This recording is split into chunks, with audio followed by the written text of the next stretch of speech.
Hey guys, tonight we're time travelling into a world so cold, so brutally indifferent to your comfort that you probably won't survive this. Seriously. You've heard about Viking toughness before, beards, axes, longboats, all that. But none of that compares to this little detail. They survived Arctic winters without fireplaces. Yeah, wrap your modern mind around that while you're snuggled under a blanket. So before you get comfortable, take a moment to like the video and subscribe, but only if you genuinely enjoy what I do here. Also, tell me where you're watching from and what time it is. I want to know who else is freezing right now. Now, dim the lights, maybe turn on a fan for that soft background hum, and let's ease into tonight's journey together. It starts with a long sigh and a full body shiver. You've just stepped off the imaginary time travel platform and right into the 9th century, standing in knee-deep snow, somewhere near the Arctic Circle. The sky overhead is the colour of cold iron, and the wind is doing its best to saw through every layer you're wearing. You're in a Viking settlement, not the pillaging kind today, just the surviving kind, and your first realization is simple but grim. This is a cold you don't negotiate with. It doesn't care about your feelings or your fingers. You glance around. Snow-blasted hills, reindeer tracks, some shaggy cattle huddled together like a cursed livestock plush toy, and a cluster of longhouses partially buried in snowdrifts. There's smoke rising, barely. Not chimney smoke, though. More like lazy, curling trails sneaking out of the eaves, as if even the fire's too tired to fight the cold. You expected hearths, maybe roaring fireplaces. There are none. Instead, the homes look low and wide, like someone tried to build a house and ended up with a buried canoe. That's your destination. Welcome home. You stomp through the snow toward one of the bigger longhouses. The doors are short. You have to crouch just to enter, which is either charming or spine-crushing depending on your mood. Inside it's dim, smoky and humid. That last one surprises you. It's warmer than outside, sure, but not by much. A weak fire crackles in a shallow pit in the middle of the floor. It's not blazing, it's more like it's sulking.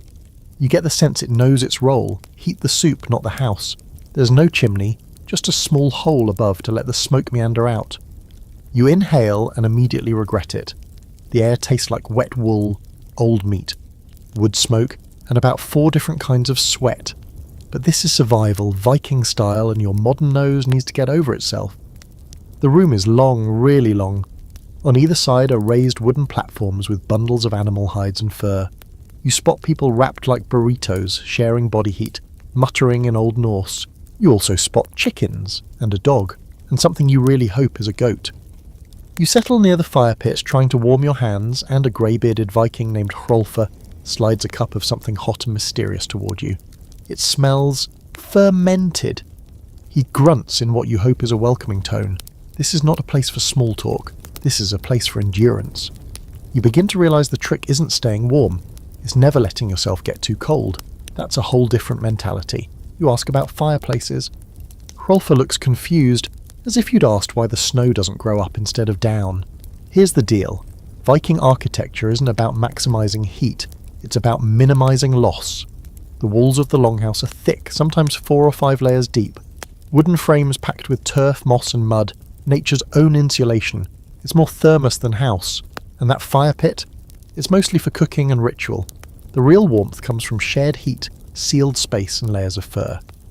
As the sun dips, which it already kind of is, even though it's barely midday, you notice something else. There's no wasted movement here. People huddle close, conserve energy. It's not just practical, it's spiritual. These people have rituals, routines, patterns that carry them through the long dark. This isn't just winter, it's a siege. Outside, the wind kicks up again, screaming past the sod-covered walls. You step to the edge of the door and peek out. The world is blue and grey and white like it's been drained of all colour. Your boots crunch against frozen straw. There's a stillness here that's almost sacred. Or terrifying. Take your pick. Then a moment of unexpected beauty. A woman begins to hum near the back of the longhouse. A lullaby or prayer, you can't tell. It's haunting, melodic, and it loops in your brain like a spell. You sit back down near the fire, let the smoke sting your eyes a little, and lean into the animal skin padding. You're not comfortable, but you're warm enough, and maybe, just maybe, you'll make it through your first night. Here's your historical nugget for the evening. Archaeologists studying Norse settlements in Greenland and Iceland have confirmed that most Viking homes had central hearths without chimneys, relying on roof holes or venting smoke through the turf walls. That meant warm floors but perpetually smoky air. It was functional but probably terrible for your lungs. Now the quirky twist. Some Viking settlements in Iceland showed signs of using geothermal steam, literal hot spring water to heat bathhouses. Yeah, ancient hot tubs. Think of it as the Viking version of spa day, minus the eucalyptus towels. But scholars still argue this. Were Viking winters truly survivable for everyone? Or did only the strongest or most social make it through? Was this a society that naturally selected the well-adapted and the lucky? Or were there quiet winters full of loss that history just doesn't write about? You settle into your spot, head spinning slightly from the smoke and fermented drink. You're not sure if you're tired or just being hypnotised by the crackling fire. But either way, your first Arctic night is beginning. You've got no chimney, no thermostat, and honestly no idea how this is going to go. You wake up coughing, it's still dark, though that doesn't mean much this far north. Darkness isn't a nightly visitor here, it's a permanent roommate. You blink against the haze, trying to remember where you are. Oh, right, 9th century Viking longhouse, no chimney. A thick stew of smoke still clings low to the ceiling, rolling lazily like a slow-moving fog. Your throat feels like you've been gargling pine tar. You try to sit up and smack your head on the low beam overhead. Welcome back. Around you, the longhouse has started to stir. It's early, but time here is more of a suggestion than a schedule. A young boy throws a handful of damp moss onto the fire pit. It flares briefly, then sizzles into a reluctant smoulder. The embers groan. People rise in layers of wool and fur, shoulders hunched, eyes bleary. No one says much. The cold outside is a known enemy, and the warmth inside is a fragile treaty at best. You're still thinking about the fireplace thing, like really? Not one real fireplace? In all this frozen desolation? It's not just about comfort, it's survival. Your modern brain keeps looking for a hearth, a chimney, something with a roaring blaze where people hang stockings or dry their socks.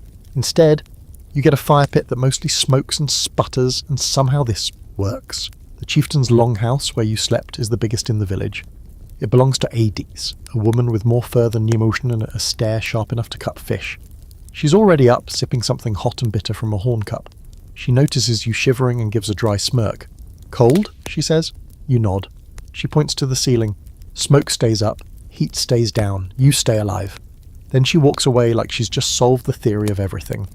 You decide to look around, trying to understand how this place holds heat without any modern design. You press your hand against the wall.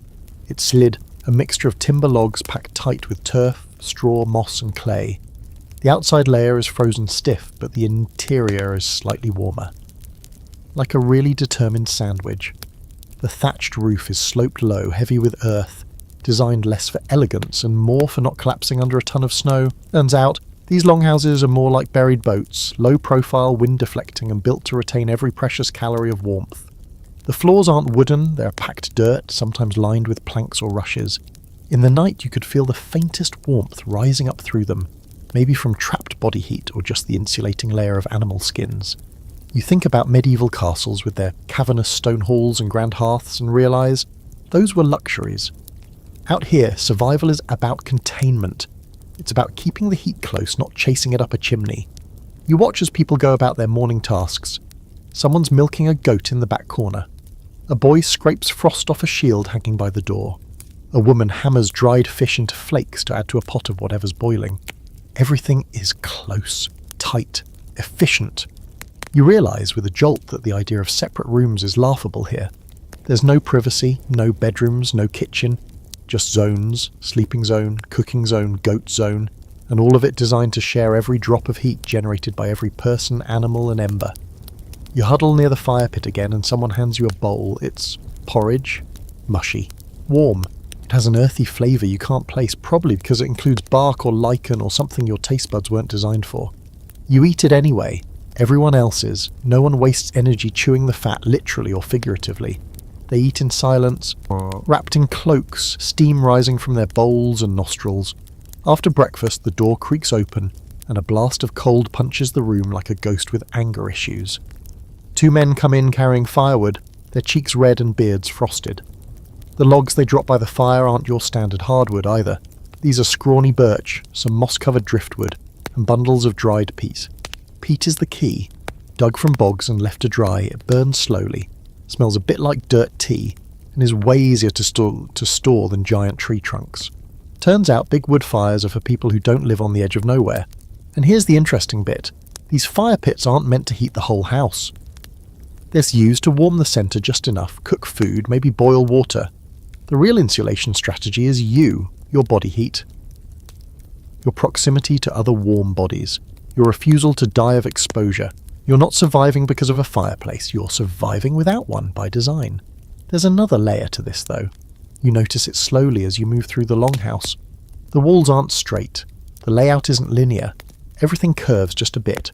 The corners are softened. Turns out this is deliberate. Heat hates corners. It escapes, gets trapped, dissipates. These structures are built to circulate warmth, not just contain it. It's kind of genius, and totally counterintuitive if you're used to square houses and central heating. You also start to pick up on something else. The rhythm of life here is slow, not lazy, just deliberate. Everything is paced to conserve. You move less, talk less, even breathe less deeply when you're inside. Every action is calculated to stretch the thin layer of warmth over the long, bitter months ahead. Here's tonight's historical fact. While Viking homes lacked true fireplaces, they did have central hearths that allowed for shared heating and cooking. The turf walls and shared animal heat were crucial, but so was ventilation. If done wrong, smoke inhalation could be as deadly as the cold, which is why most longhouses had smoke holes in the roof, or used angled rafters to direct smoke up and out without letting all the heat follow it. Now for something quirky. Archaeologists have found fish bones embedded in turf walls, possibly used for insulation, or maybe just leftovers getting weirdly repurposed.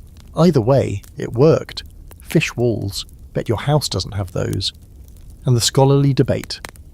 Some historians argue that these communal heating strategies reflect a deeply collective mindset, while others think they were simply responses to environmental constraint. Was it about culture, or just cold? Maybe both. Maybe that's the Viking secret. Embrace the suffering, make it communal, and call it tradition. You rub your hands together over the sluggish fire and take another breath of that wood smoke and goat perfume.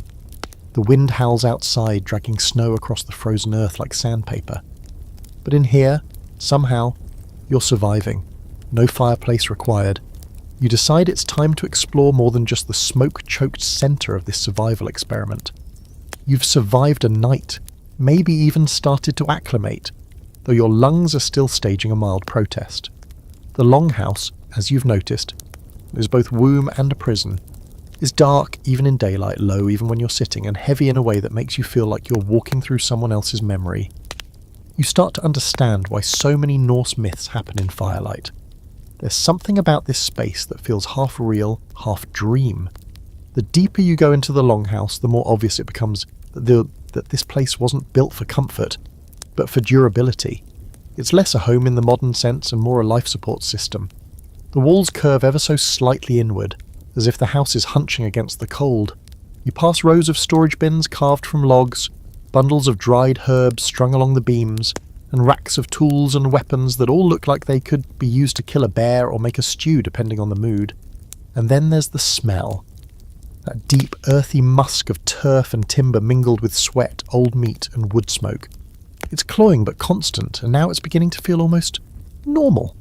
Like your brain has filed it under background noise, along with the creaking of beams, the low murmur of conversation, and the occasional bleating goat. Now here's the secret you've been stepping on without realising it. The real genius of this place isn't the fire, it's the house itself. The Viking longhouse is basically a thermos wrapped in a dirt blanket. The outermost layer is sod, strips of grass-covered earth stacked like bricks over a timber skeleton. That turf is not decorative, it's insulation that works year-round. In winter, it traps warmth. In summer, it deflects heat. The Norse knew this not from textbooks, but from sheer generational trial and error. Between the sod and the wood, a thick mix of straw and animal hair, sometimes even manure.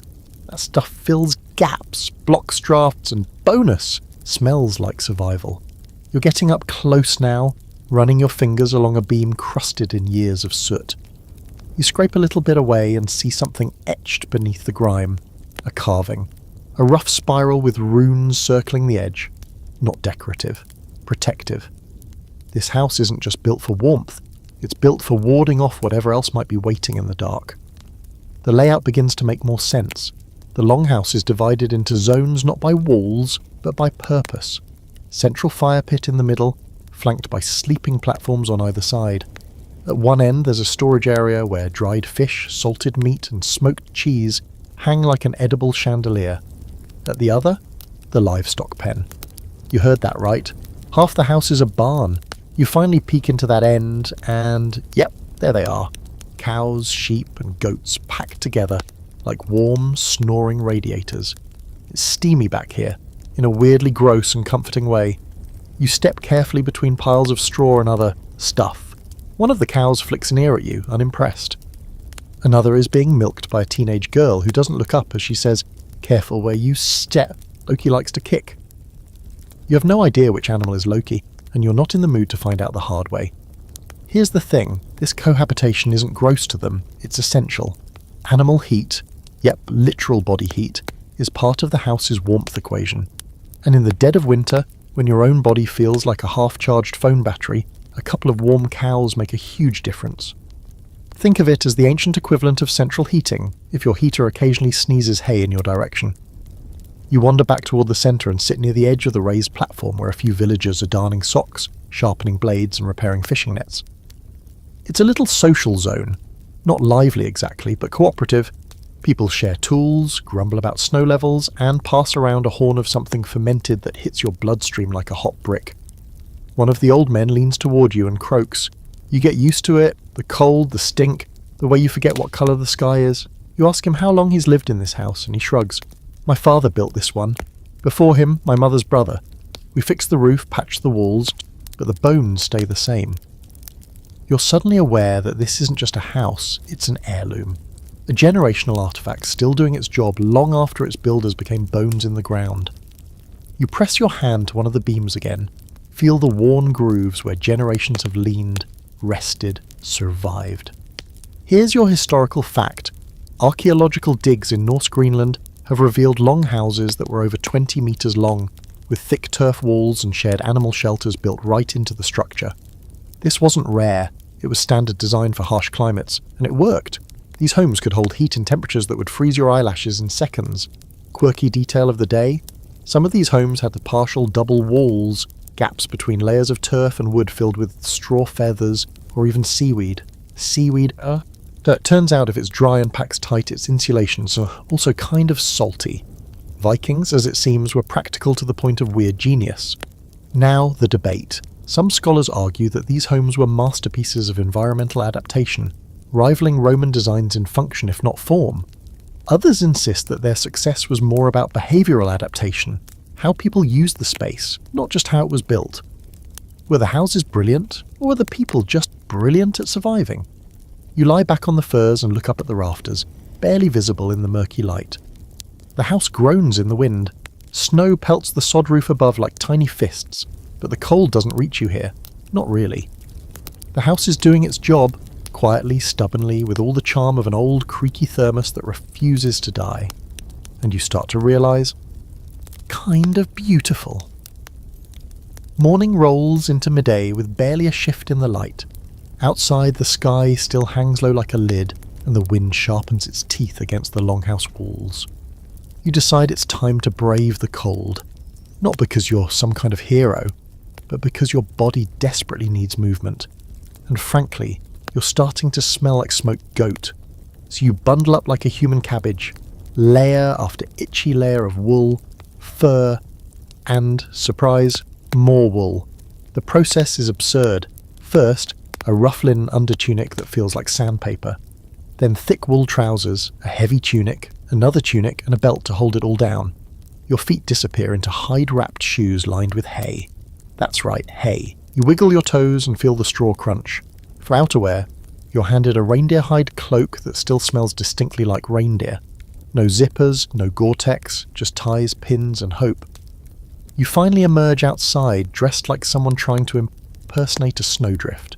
The cold hits you instantly, not like a slap. It's more like the breath gets sucked out of you by a silent, invisible force. Your eyelashes go stiff, Your nostrils freeze slightly every time you inhale, and yet you're not entirely miserable. You're insulated, in the most literal and unglamorous sense of the word. Out here, you can actually see how everyone else is dressed, and it's like a parade of slightly soggy woodland creatures. Wool hats with flaps, mittens made from felted scraps. Some people wear hoods so big they look like they've borrowed them from a monk with neck problems. The colours are muted, but here and there, a flash of dyed wool shows through, reds and blues, rare and precious. You follow Adis, the chieftain, as she walks the perimeter of the settlement, checking on fences, animals, and, occasionally, other humans who may or may not be pretending to work. She's dressed in a cloak so massive it trails behind her like a cape. "You're learning," she says without turning, nodding at your ridiculous ensemble. "You look less like a ghost." You pass a group of children chasing each other through the snow, bundled into so many layers they resemble angry marshmallows. Their laughter cuts through the wind like birdsong. One of them slips and lands face first in a drift, then pops up laughing with a chunk of ice stuck to his eyebrow. Apparently that counts as fun. Edie stops by one of the smaller longhouses. This one houses 2 families and their goats. She gestures at the sod-packed roof and grunts. "Good layers, good roof, bad layers, cold roof." Then she points to your cloak. "Reindeer's warm, don't let it get wet. Wet means death." It's not a metaphor. It's the law of the land. You help her haul some firewood, though wood is generous. Most of what you're carrying is driftwood and peat, both of which feel as light as frozen bread but burn long and hot. You pass a stack of something strange. Blocks of frozen moss and dried dung pressed into tight bundles. It's fuel. You make a face. Edie smirks. "You think fire cares what it eats?" You trudge back toward the longhouse and she pauses by a sled. It's crude, wood lashed together with hide, bones for runners, but clever. A few sealskins are bundled on top, stitched with waterproof seams. "For trading," she says, "or when we move." The idea of moving anywhere in this frozen void seems ludicrous, but she says it like moving is as normal as brushing your teeth. You're starting to realise that for all the weight of their world, these people are weirdly mobile, nomadic when they need to be, rooted when they must, adaptable to a fault. You ask how they stay warm without modern materials? Adis shrugs. "We use everything. Wool from sheep, fur from fox, leather from cow, even bird skin if it's soft." She chuckles at your wide-eyed look. "You want warm? Put a gull on your head." As the wind picks up, you realise the key isn't just the clothing, it's the strategy.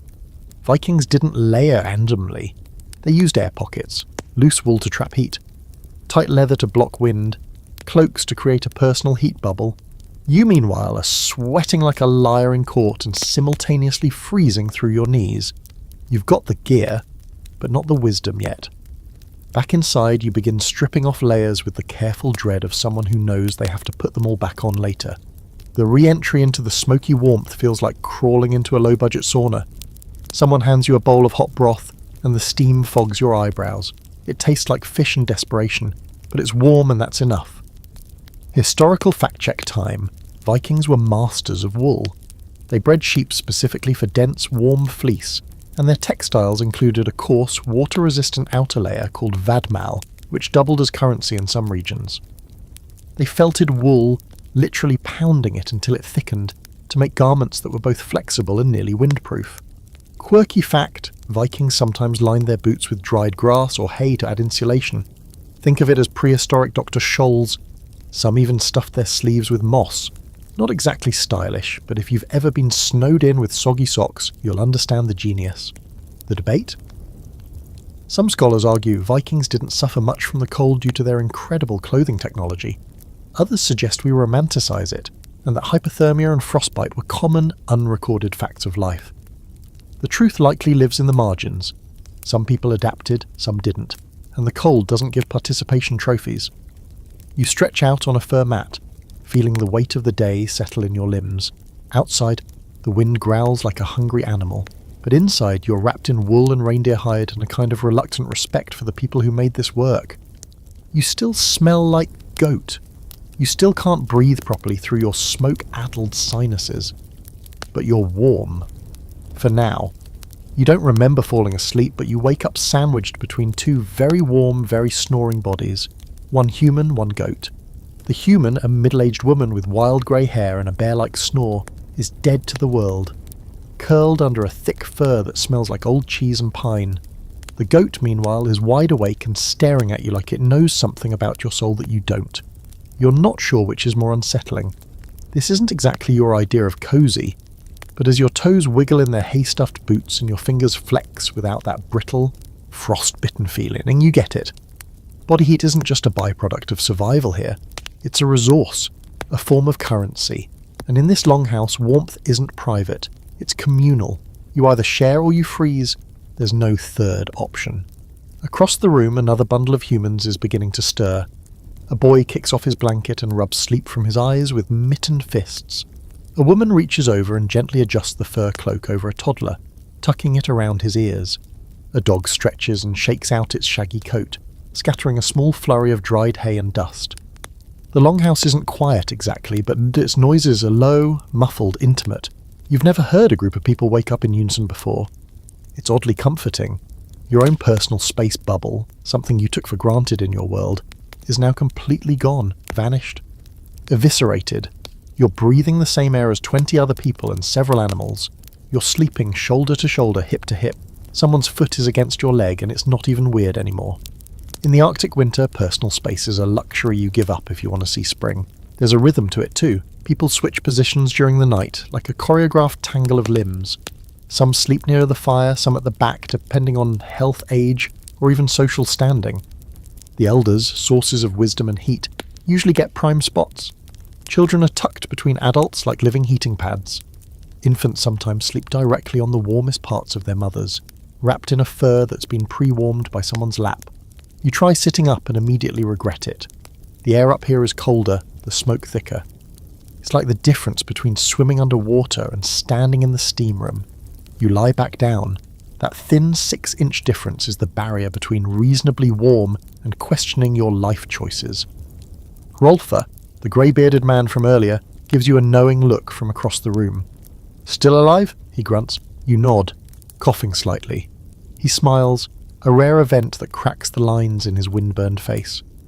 "Then you slept right." You didn't just sleep right. You slept like a person half dead with exhaustion, wrapped in a pile of other half-dead people pretending the night wasn't trying to kill them. This is more than survival. It's strategy. The Viking version of a sleepover, where hypothermia is the uninvited guest you all ignore, and not everyone sleeps on furs. In the poorer homes, people just sleep directly on hay or straw, maybe with a wool blanket if they're lucky. The fire rarely reaches the far ends of the longhouse, so those who sleep there depend almost entirely on the warmth of others. You think about that the next time you complain about cold sheets. Here's the thing that modern life doesn't prepare you for. Humans are heat-generating machines. A single adult gives off enough heat to raise the temperature of a small enclosed space by a few degrees. Multiply that by 20 people and 5 goats, and suddenly the longhouse becomes something more than a shelter. It's a slow cooker. Everyone simmers together. It's weird. It's gross. It's genius. You help with the morning clean-up, brushing loose hay off the sleeping platform and shaking out the furs near the fire. Someone tosses more peat onto the embers, and the flames crackle back to life with a small cheer from your aching joints. The smoke rises, hits the low roof, and spreads outward like a lazy cloud.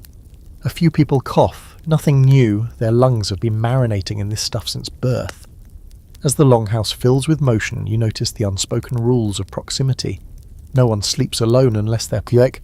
No one sleeps with anyone unless it's agreed upon beforehand. Kids cuddle with parents, siblings, even neighbours.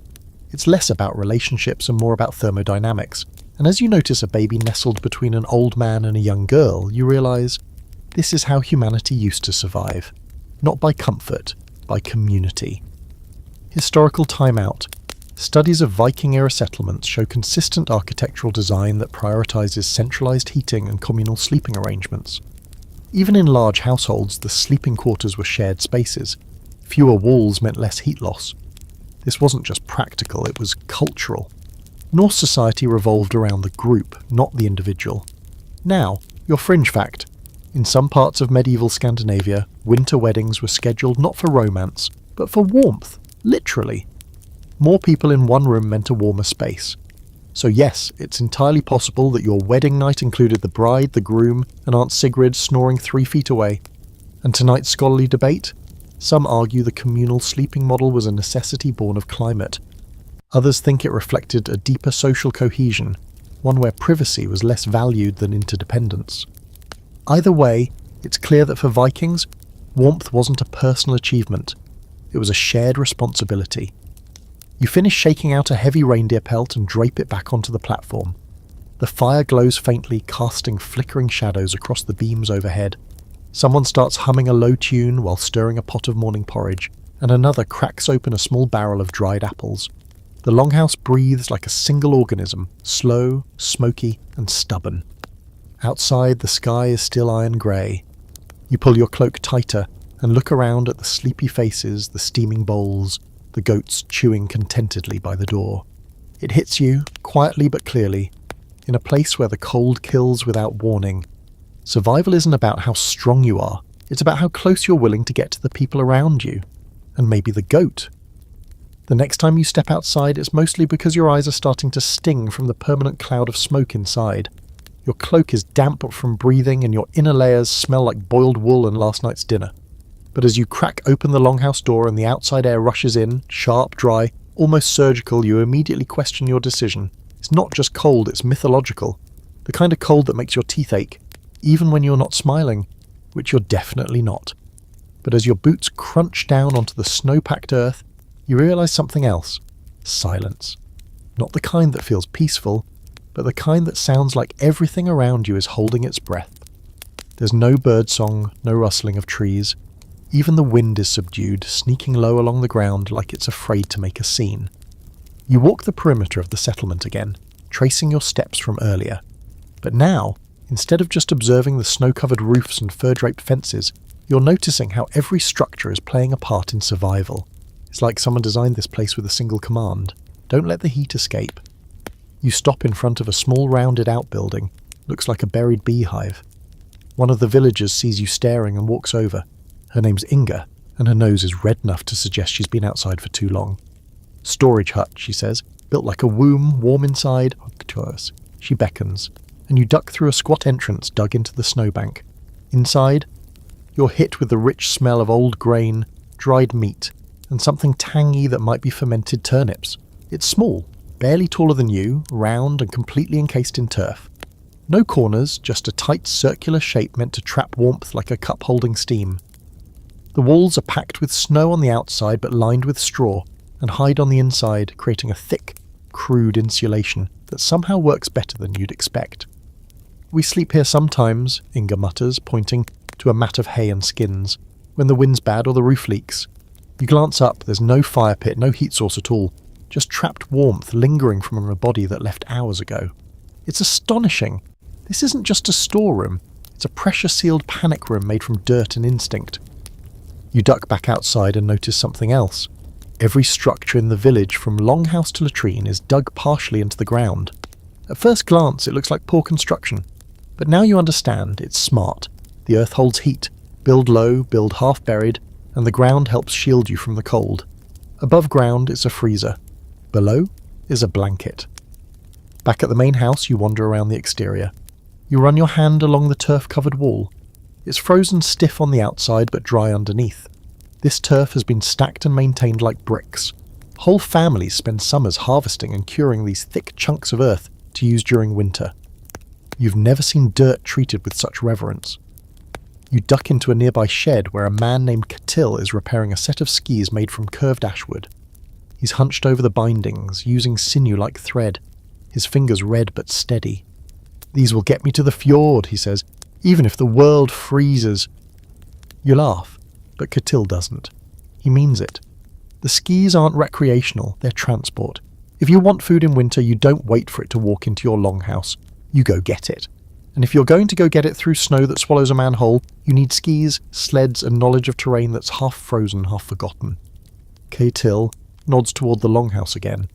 The walls are good, but you only stay in them if you have enough food, and wood, and water that isn't ice. He says this like it's all painfully obvious, and to him it is. This is when you realise the longhouse doesn't survive the winter. People survive the winter. and they drag the longhouse with them. The structure is a container, a tool. It holds their effort, their work, their warmth. But it doesn't make warmth. That's their job. Every log, every pelt, every armful of moss has to be collected, hauled, and managed. There's no set it and forget it. This isn't central heating. This is central suffering on a schedule. Historical fact for your frostbitten brain. The technique of earth insulation, covering buildings with sod, was a deliberate architectural practice used across the Norse world. Icelandic turf houses, for example, could maintain interior temperatures above freezing, even in sub-zero conditions, despite having no chimneys or masonry fireplaces. The effectiveness of these structures wasn't magic, it was layers. Always, always layers. Quirky detail. Some Viking homes were built with removable wall panels that allowed access to storage spaces within the walls themselves. That's right, secret meat compartments. Because when winter hits, nothing says prepared, like a hidden stash of dried cod behind your bedroom. And the debate? Modern historians argue over whether these building techniques were born from desperate adaptation or inherited knowledge from earlier European traditions. Did the Norse invent the turf house out of necessity? Or was it a refinement of something even older? Either way, they took it farther than most, and survived long after other frontier societies vanished.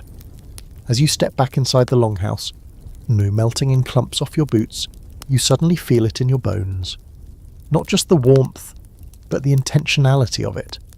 Every surface, every beam, every hay-stuffed shoe and fish-stuffed wall exists to trap Yipsor, keep it moving and make sure it doesn't escape until the sun comes back. And now you're beginning to get it. The Norse didn't build fireplaces because they didn't need to. They were the fire. The house was the ember. The village was the flame, tucked against the wind. You don't need a clock to know when dinner's coming. Your stomach tells you first. The smell of roasting meat tells you second. And third, the longhouse slowly shifts into a ritual of preparation. Not loud or hurried, but deliberate. You're getting used to this rhythm now. The slow choreography of survival where every action means something, even if that something is just don't freeze. A low fire smoulders in the centre pit, and you notice it's finally pulling its weight tonight. The air's not exactly clear, but it's breathable, which feels like a win. Still, there's no chimney, just that same squat little smoke hole carved into the roof.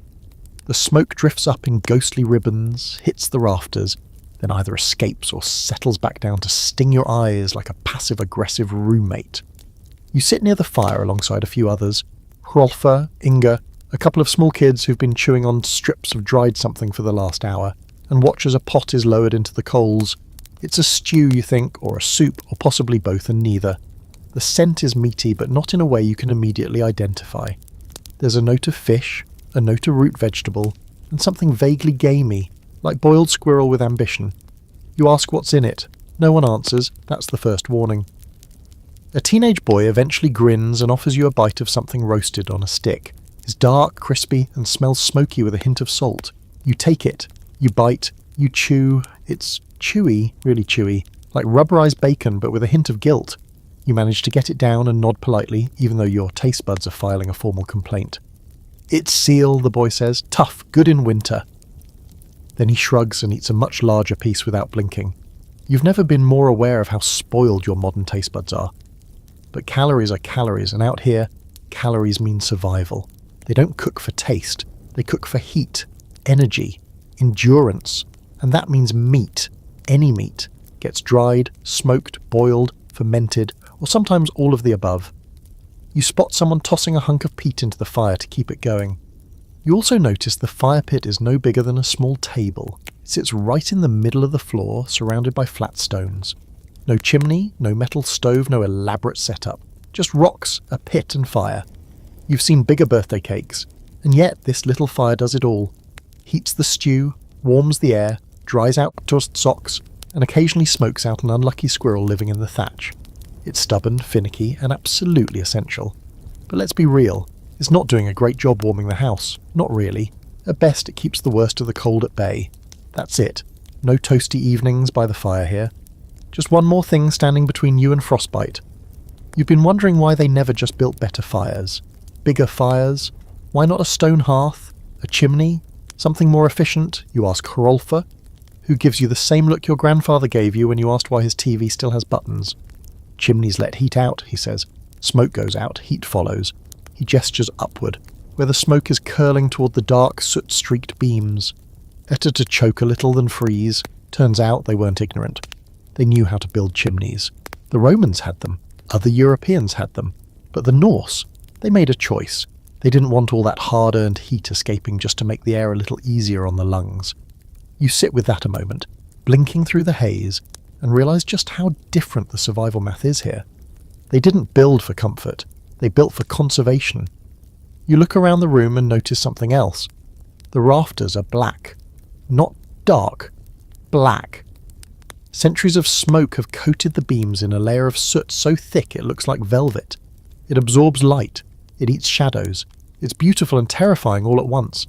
You wonder how much of it you've inhaled already. Probably enough to qualify as a chimney yourself. A few minutes later, Inga hands you a bowl of stew. You brace yourself. It's hot, salty and vaguely fishy. There's a root vegetable in it that tastes like turnip, and something stringy that might be dried lamb. You eat it all quickly because the warmth is more important than the taste. Historical fact for the evening: Viking homes didn't have traditional fireplaces. Instead, they relied on open central hearths without chimneys, venting smoke through smoke holes or cracks in the roof. The result was smoky, yes, but effective. Fires stayed low and slow, minimising heat loss while still allowing cooking and a little comfort. And here's your quirky twist. Soot-covered beams weren't just an unfortunate side effect. In some Norse cultures, soot was harvested, scraped down, mixed with animal fat and used as pigment for writing or painting. So yes, that ceiling grime could end up on a runestone near you. Tonight's debate? Some scholars argue the chimneyless homes weren't by design, but due to lack of resources or knowledge. Others say it was completely intentional, a low-tech, high-survival solution tailored to extreme conditions. The truth probably lives somewhere in the middle. Innovation, after all, doesn't always look like progress. Sometimes it looks like a smoky hut with a fire the size of a pizza. As dinner wraps up, the longhouse settles into that sleepy low murmur again. The fire dims, the bowls are rinsed with melted snow. People begin to crawl back into their fur piles, choosing warmth over everything else. You follow suit, stretching out near the same goat from last night, who is now firmly convinced you belong to it. As the last embers pop in the fire pit and smoke drifts lazily up into the rafters, you exhale, long and slow. It still burns your lungs a little, but not as much as before. You're adapting, slowly, smokily, one soot-filled breath at a time. You wake again, this time not to sound or movement, but to the total absence of light. Pitch. Absolute. Black. Your brain spins for a second, trying to recalibrate. Is it still night? Is it morning? Is it evening again? You blink and wave a hand in front of your face. Nothing. It's not just dark in the longhouse. It's as if the entire concept of light has gone on vacation. Welcome to Viking winter daylight hours. Approximately 4 of them, if you're lucky. And when the sun does rise, it barely clears the horizon before changing its mind and sliding back down again like a nervous turtle. You grope around for your cloak, trying not to kick someone in the ribs. The longhouse has begun to stir, but no one's in a hurry. Because why would they be? The distinction between day and night is mostly imaginary this time of year. The sun might make an appearance around midday, yawning dimly over the treetops before vanishing again, but mostly it's just twilight. All day. Every day. You finally shuffle toward the door and peek outside. The cold hits you first, then the blue. The world is painted in shades of bluish grey. Snow, sky, wood, even the breath puffing out from your nose. The light is diffused, dreamlike, as though someone dimmed the entire planet. And still, the village is alive. A few figures trudge through the snow hauling peat or firewood. Others tend to animals, shoveling frozen waste into neat piles. Life doesn't pause just because the sun can't be bothered. You step outside and stare up at the sky.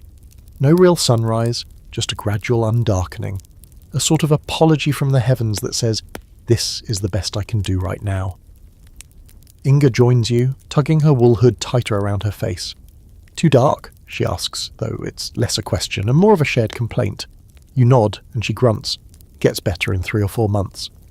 Then she trudges off, cheerful as someone with frost on their eyelashes can be. Inside the longhouse again, the dimness feels even heavier. Candles are rare, reserved for important moments. Most of the light comes from the fire pit, which isn't exactly doing the Lord's work in that department. You notice people working near the walls, squinting as they sew, mend, or carve by firelight that throws more shadow than glow. You think about how sunlight affects you in modern life. When it gets dark too early, you get sluggish, irritable, maybe even depressed. You suddenly understand why everyone here seems so calm, so inward-facing. There's no manic drive to do things when the sun is out, because the sun isn't out. So you adapt, you slow down, you find other ways to mark time, and yet they do have ways. You find Hrolfa sitting near the back of the longhouse, sharpening a knife with deliberate strokes. You ask him how they tell time. "We feel it," he says. You raise an eyebrow and he grins. "Not like you, no ticking, just feel when the goats need feeding, when the firewood runs low, when the stew is done. The world tells you." You try to imagine a life without hours, without clocks. Just the vague sense that morning is when it gets slightly less black. Evening is when the goats get twitchy, and bedtime is when your body gives up. It's a completely different kind of time, a human kind of time. You spend part of the day outside helping Ketil repair a storage fence. The light doesn't change, the wind picks up now and then, and snow hisses across the ground like whispering ghosts. You feel untethered, no sun to orient yourself, no shadows to track, just that same blue-grey blanket over everything, like a stage lit for a dream. Back inside Papamuo, a few children are playing near the fire. Their toys are simple, carved wooden animals, bone dice, a ball of stitched-together hide. No one's keeping time, no one's telling them when to stop. There's no, "Okay, it's 3:30, time for a snack." The longhouse is like a cave filled with a low, continuous hum of life. People sleep, wake, eat, repeat. They're not waiting for the light. They are the light. Here's your historical fact. In Viking-era Scandinavia, especially in the far north, daylight during winter could shrink to just a few hours. In places like northern Norway or Iceland, the sun might not rise at all for weeks. Yet these communities thrived, adapting their daily rhythms to a life without sunlight, focusing on indoor tasks, community bonding, and mental endurance. And the quirky detail, some Viking farmers used sheep bladders filled with fish oil as makeshift lanterns. A floating wick in the oil gave off a weak but steady flame. So yes, they lit their homes with glowing sacks of animal parts. The ambience must have been incredible. Now, the scholarly debate. Did the Vikings suffer from what we now call seasonal affective disorder? Some researchers believe they were biologically better adapted to long periods of darkness, possibly due to genetic traits favouring melatonin regulation. Others argue they simply developed robust cultural coping strategies, like communal gatherings, storytelling, and intense winter rituals, to keep their spirits lit when the sun wouldn't. You settle back into the fur pile near the hearth, eyes struggling to stay open even though your body feels rested. The dimness is like a sedative wrapping you in a heavy grey fog that seeps into your bones. You've been here long enough now to feel it, not just the cold but the darkness, the way it presses in, the way it quiets the world, muffling ambition, muting anxiety. And yet somehow no one here seems panicked. No one complains that it's still dark. They just live through it, sit beside each other, stir the stew, feed the goats, sew another patch into the knees of the same trousers. They are not fighting the dark, they're living inside it. As you close your eyes again, listening to the faint rustle of furs, the pop of the fire, the murmur of voices low and soft, it finally makes sense. The light isn't gone, it's just moved inward. You don't go outside the next day, not because you're tired, though you are, but because today is food day. Not cooking food, finding food. You're not hunting or fishing, thankfully, but instead you're allowed to witness one of the most sacred, critical parts of Arctic Viking survival, the pantry. Now, let's get one thing clear up front. When you hear pantry, you might picture shelves of dry goods, tidy baskets of onions, maybe a mason jar of lentils you forgot about in 2019. That's not what's happening here. The Viking winter pantry is not neat. It's not cute. It's not even fully indoors. It's mostly a collection of pits, hooks, crates, and really cold holes in the earth where meat doesn't rot, it just freezes into submission. Inga is the one who shows you. She pulls on a sealhide coat and trudges with you out behind the longhouse, through knee-high snow and past a row of wind-carved fence posts, until you reach what looks like a small buried shrine. It's not decorated or ceremonial, just a low wooden structure, barely poking out of the ground with a roof so covered in snow you nearly miss it. She knocks once, like it's a neighbour's front door, then lifts a latch and opens it. Cold air whooshes up from below, somehow colder than the already freezing landscape. Inside there's a sunken hole, maybe 5 feet down, lined with stones and packed tight with layers of snow, sawdust and straw. She climbs halfway in and pulls out a frozen hunk of something unidentifiable and solid enough to cause blunt force trauma. "Reindeer shoulder," she says proudly, tossing it into a sack like a block of wood. You ask if they have to hunt for this every few days, and she laughs. "Hunt in winter? No, we eat what we caught before winter." And suddenly, it clicks. This isn't just storage, it's strategy. What you catch, grow, smoke, salt and dry in the warmer months becomes your lifeline when the snow walls you in. If you didn't prepare properly, you don't just go hungry, you disappear. The next cache she shows you is behind a small barn hidden under a layer of straw and stones. She kicks the covering aside and pries up a heavy plank. Beneath is another frozen pit, this one lined with bark and filled with long, thin fish wrapped in bundles of moss. They look vaguely like mummified eels. "Cod," she says. "We catch and dry it by the fjord, keeps all winter." You pick one up, and it's so light it feels hollow, like fish jerky, like edible driftwood. Apparently you rehydrate it by boiling it into soup, or just chew it until it becomes something resembling food. Back in the longhouse, the morning fire is already burning, and a few of the women are unwrapping frozen meat with bare hands like it's no big deal. Someone tosses what looks like a piece of frozen lung into a bubbling pot. A child gnaws on a dried apple, while another carefully licks a piece of ice hanging from the roof beam. You realise food isn't just sustenance here, it's time travel, a link to the better months. You think about modern refrigeration, the hum of a machine, the light that flicks on when you open the door. Here the fridge is the earth, the freezer is the air. No buttons, no backup plan, just physics and trust. Here's something even more surprising. They've stored vegetables too. Root crops like turnips and onions are buried in straw-lined boxes inside the house, tucked into corners like sleepy animals. They're dry, softening slowly with the passage of time. Every onion is a small miracle. Every turnip is a stored ray of summer sunlight. And then you spot something strange. A stone jar, sealed with what looks like leather and wax.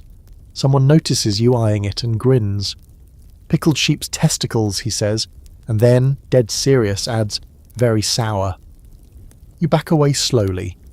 Now here's the historical fact to wrap your head around. Vikings had remarkably sophisticated preservation techniques. They used salt, smoke, drying, burying, fermenting, and even pickling to ensure they didn't starve during winter months. In Iceland, some storage pits kept food preserved for years. The Earth's natural cold made it possible. No need for iceboxes or electricity. The fringe fact? In Greenland, some Norse settlers reportedly stored food in pits that were shared communally. Imagine burying a ham in the ground and trusting your neighbour not to dig it up. That's how tight-knit, or how desperate, some settlements were. A group pit, equal parts refrigerator and trust exercise. And tonight's scholarly debate. Some experts believe Norse food preservation was a patchwork of local innovation and borrowed techniques from other European societies. Others argue it developed independently through sheer environmental necessity. Either way, it's clear. The Vikings didn't just survive winter. They prepared for it with chilling efficiency. As the stew simmers over the fire, you catch a whiff of something shockingly fragrant. Herbs? Spices? No, just wild onion and dried lichen from a nearby sack. Still more. The scent is borderline luxurious after the last few nights of salt and fish-flavoured everything. Dinner is served in silence, save for a few murmurs and grunts of approval. It's good. Not just edible good, but genuinely warming. A broth that slides down your throat and lights a tiny fire in your belly. You lean back against the wall, hands wrapped around the warm bowl, and feel, for the first time, almost full. Not just in your stomach, but in your chest, like you've borrowed a little of their pride, their resilience. The snow outside keeps falling. The darkness thickens like a second layer of skin.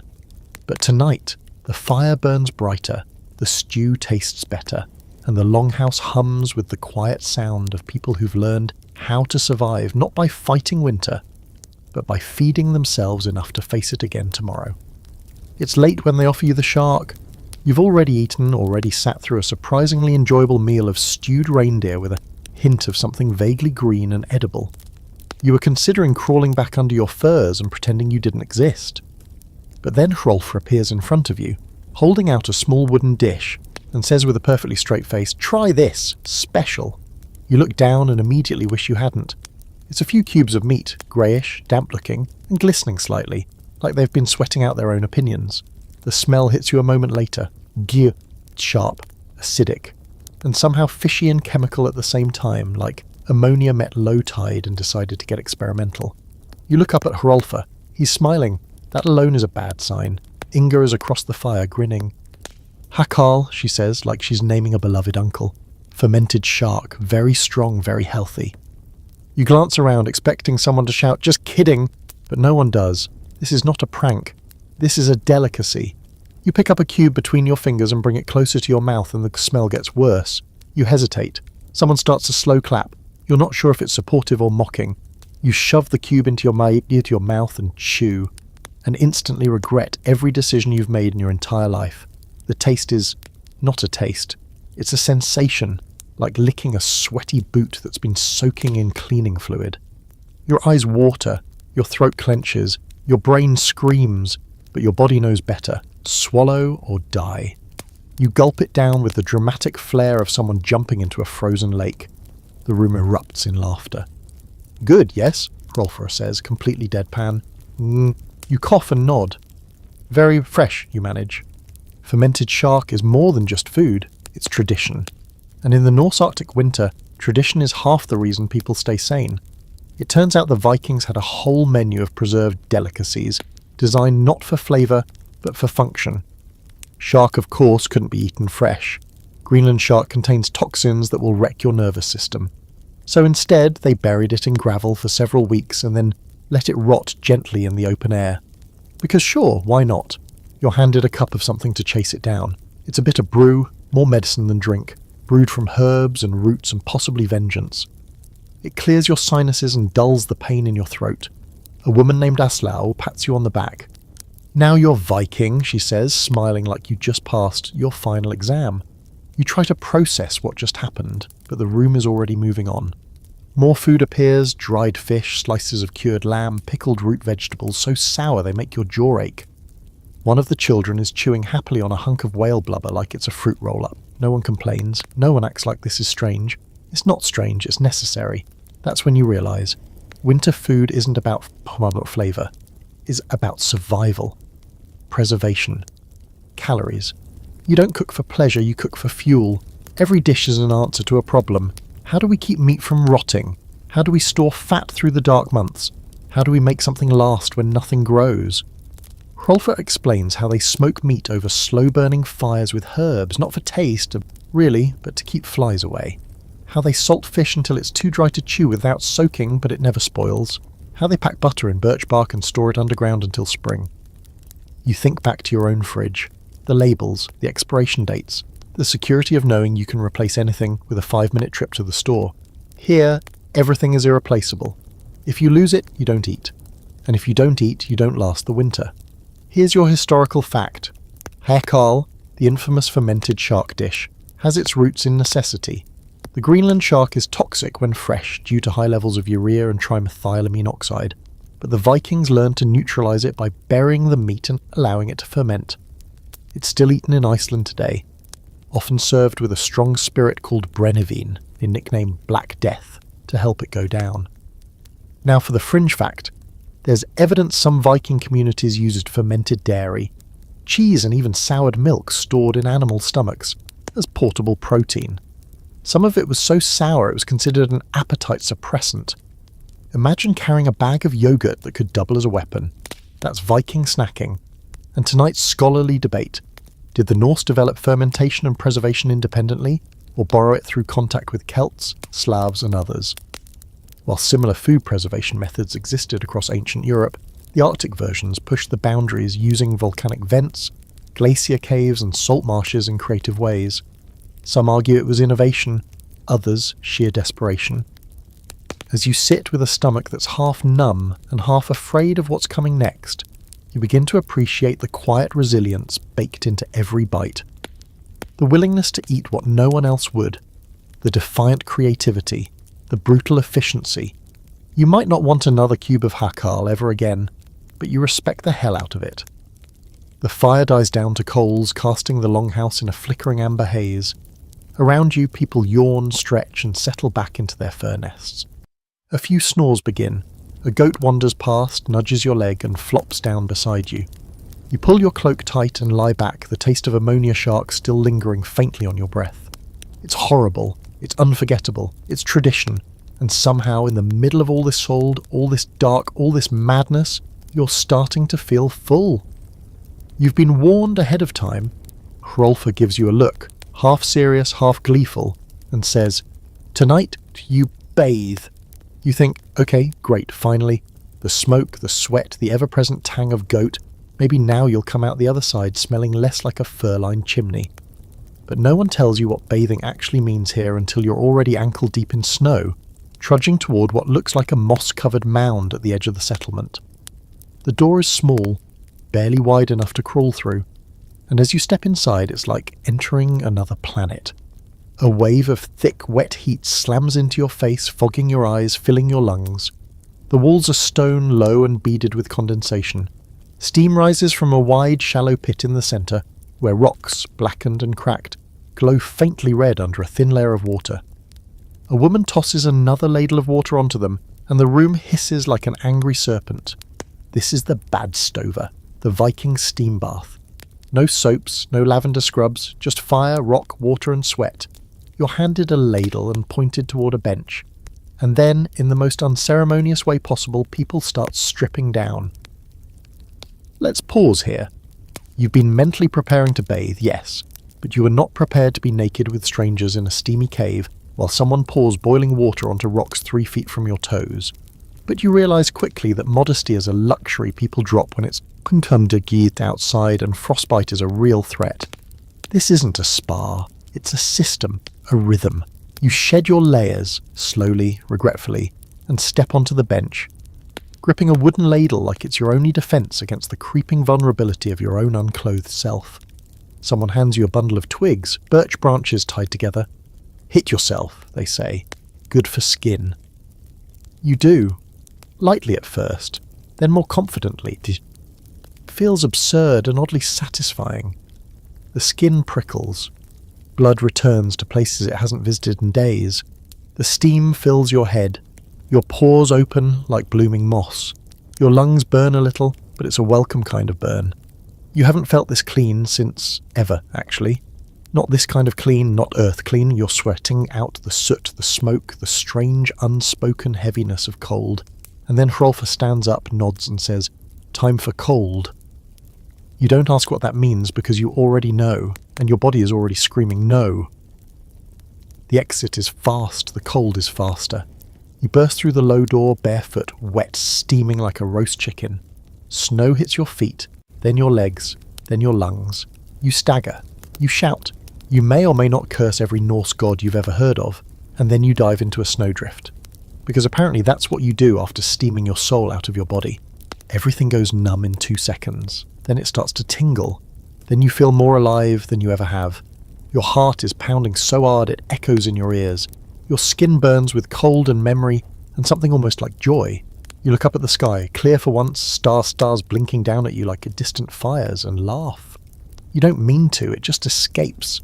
A bark of disbelief and exhilaration. This is the reset button. You go back inside the bathhouse, dripping and grinning, and rejoin the others. No one says anything. They just nod as if to say, "Good, you didn't die." Later, wrapped in dry wool and curled back near the longhouse fire, you sip hot broth while your skin still glows faintly from the ordeal. You're not clean in the modern sense. Your hair still feels like hay and your nails still look like they've been in a fistfight with a shovel. But something in you is scrubbed raw, rebalanced. Here's the historical fact.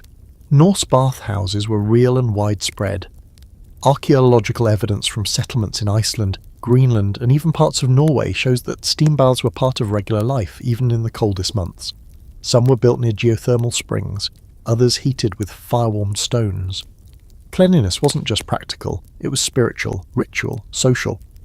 The quirky fact, In some Icelandic bathhouses, people left offerings, coins, carved bones, herbs, around the stones for luck or protection.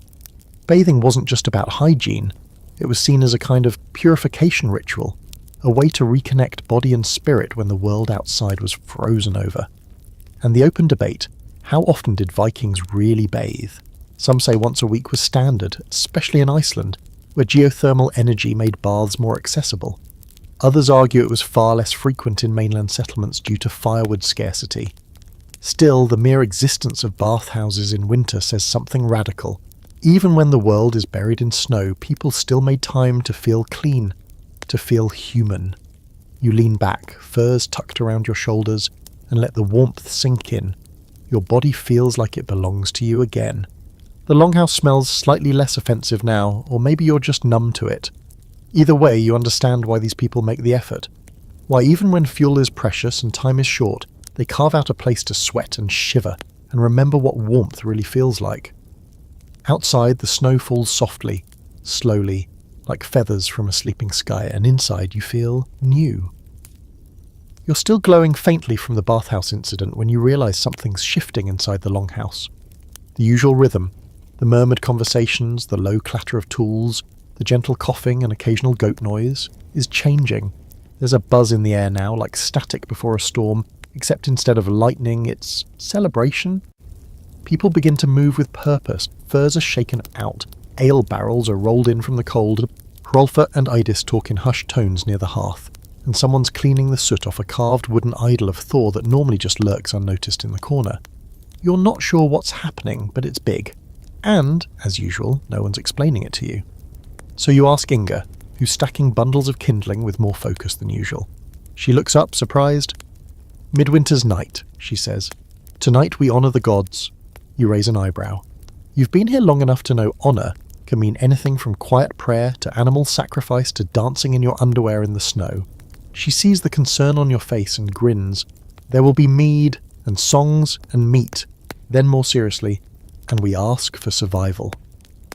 It hits you then, this isn't just a party, it's a plea, a ritual carved into the frostbitten bones of this place, because winter, no matter how well you prepare, is still a gamble. No one's immune, and tonight is the night they look up at the black sky and ask the old gods, "Please let us live until spring." By late afternoon, though honestly it still looks like midnight, the longhouse has transformed. Animal hides have been draped over the beams, the floor's been swept with bundles of birch twigs, the fire pit is roaring hotter than usual, and someone's hung herbs and bones above it in patterns you don't recognise. You try asking what they mean. The answer? Protection, maybe luck. You help hang a few things, mostly decorative. Bells made from bits of carved bone, small wooden animal carvings. It feels festive, yes, but also heavy with intent. Every item has a story. Every placement is deliberate. You feel like a guest at a dinner party hosted by ancient ghosts. Then comes the food. You've been here long enough to know the normal winter meals are humble, functional, calorie-dense affairs. Not tonight. Tonight, they bring out the real food. Smoked lamb ribs, boiled grains spiced with what you think is angelica root, roast duck fattened during the last days of autumn. And yes, mead. The good kind, sweet and heady and served in carved wooden cups that still bear the teeth marks of past celebrants. You sit cross-legged on a fur between Hrolfa and a teenager named Bjorn, who's already had too much mead and is slurring praises to Odin between gulps. Everyone eats with both hands, no shame, no ceremony. Meat is torn, broth is slurped, laughter breaks out in the middle of chewing. It's messy, loud, human, and beneath it all is a hum of tension you can't quite place. After the food comes the fire rituals. Someone dims the central flames down to coals and a horned man steps forward. Not horned in a costume way. He's wearing a literal horned cap made from some animal you don't want to meet. He's the Godi, a kind of priest. You'd seen him before, just another villager. Now, in the flickering firelight, he seems older, bigger, darker. He begins to chant, not in song, not in speech, but something in between. Low, rhythmic, ancient. Others join in slowly, voices weaving together, like threads in a frayed rope. They sing of Thor who brings the storm, of Odin who knows the cost of wisdom, of Freya who brings the spring eventually. You don't know the words, but you feel the shape of them. Longing, respect, hope, maybe even fear. Then someone places a carved wooden bowl into the fire pit, and a thick plume of scented smoke rises. It smells like resin, pine, dried herbs, and something sweetly sour. The smoke curls and twists, filling the air with a kind of thick silence. One by one, people toss offerings into the fire. Bones, bits of fur, silver trinkets, coins, even food. You watch as Inga tosses in a carved comb. Hrolfr drops a small rock wrapped in cloth. You ask what it was. A piece of my brother's grave, and he says, like it's no big deal. They offer these things not as bribes, but as messages, symbols, reminders to the gods, and maybe to themselves that they're still here, still waiting for the sun to return, still worthy of life. Here's your historical fact. Midwinter festivals were a real part of Norse culture, known in Old Norse as Jol, from which we get Yule. These celebrations predated Christianity and involved feasting, ritual toasts, bló, and honouring the gods for protection and good fortune. Some customs included lighting a central fire to symbolise the returning sun. Your quirky fact? In some Viking households, they carved sun wheels, circular wooden discs with spokes, and placed them near the hearth during winter festivals to symbolically invite back the sun. They weren't just partying, they were pleading with the universe in the language of symbols and flame. And the debate? Some scholars argue these rituals were deeply religious. Others think they were mostly psychological, structured distractions to break up the bleak monotony of Arctic darkness. But maybe both are true. Maybe when the night never ends, the line between faith and survival gets blurry, and later that night, as the fire burns low and the songs wind down into slow, sleepy hums, you sit in the thick warmth of the longhouse and feel something you didn't expect. Awe. Not of the gods necessarily, but of the people, their endurance, their creativity, their insistence on joy, even when the world outside is nothing but ice and shadow. You fall asleep with a full stomach, ears still ringing with song, the smell of pine smoke in your nose. You dream of fire and snow, of gods in furs, of spring struggling to be born through a frozen sky. And for the first time maybe, you believe it'll come. The next few days bleed together, one long blur of frost and smoke and slow hours. There's a strange rhythm to Viking winter life once you settle into it. A low gear of existence that hums just loud enough to keep your mind busy, but not so fast that time has any meaning. Days don't feel like days. They feel like stretches of in-between. You wake up, do something that vaguely resembles work, eat a bowl of something cool and warm, and go back to the same sleeping furs before your mind has time to question the point. What do people do all day when they can't leave the house without freezing their nostrils shut? You find out the answer pretty quickly. They make things. Constantly. Every idle hand in the longhouse becomes a tool. Whittling, carving, sewing, weaving, braiding rope, fixing shoes, mending clothing, sharpening blades, repairing handles, patching sails, anything that keeps the hands moving and the brain from chewing on itself. You sit beside Inga one morning as she repairs a cloak. Her fingers move automatically, stitching through thick wool with a curved bone needle. The light from the fire hits the thread just enough to catch it glinting like wire. She doesn't look down once. You ask how long it took her to learn. She shrugs. Before I could walk, I think, then she smirks. Winter has always been school. Nearby, Bjorn is carving a fish out of driftwood.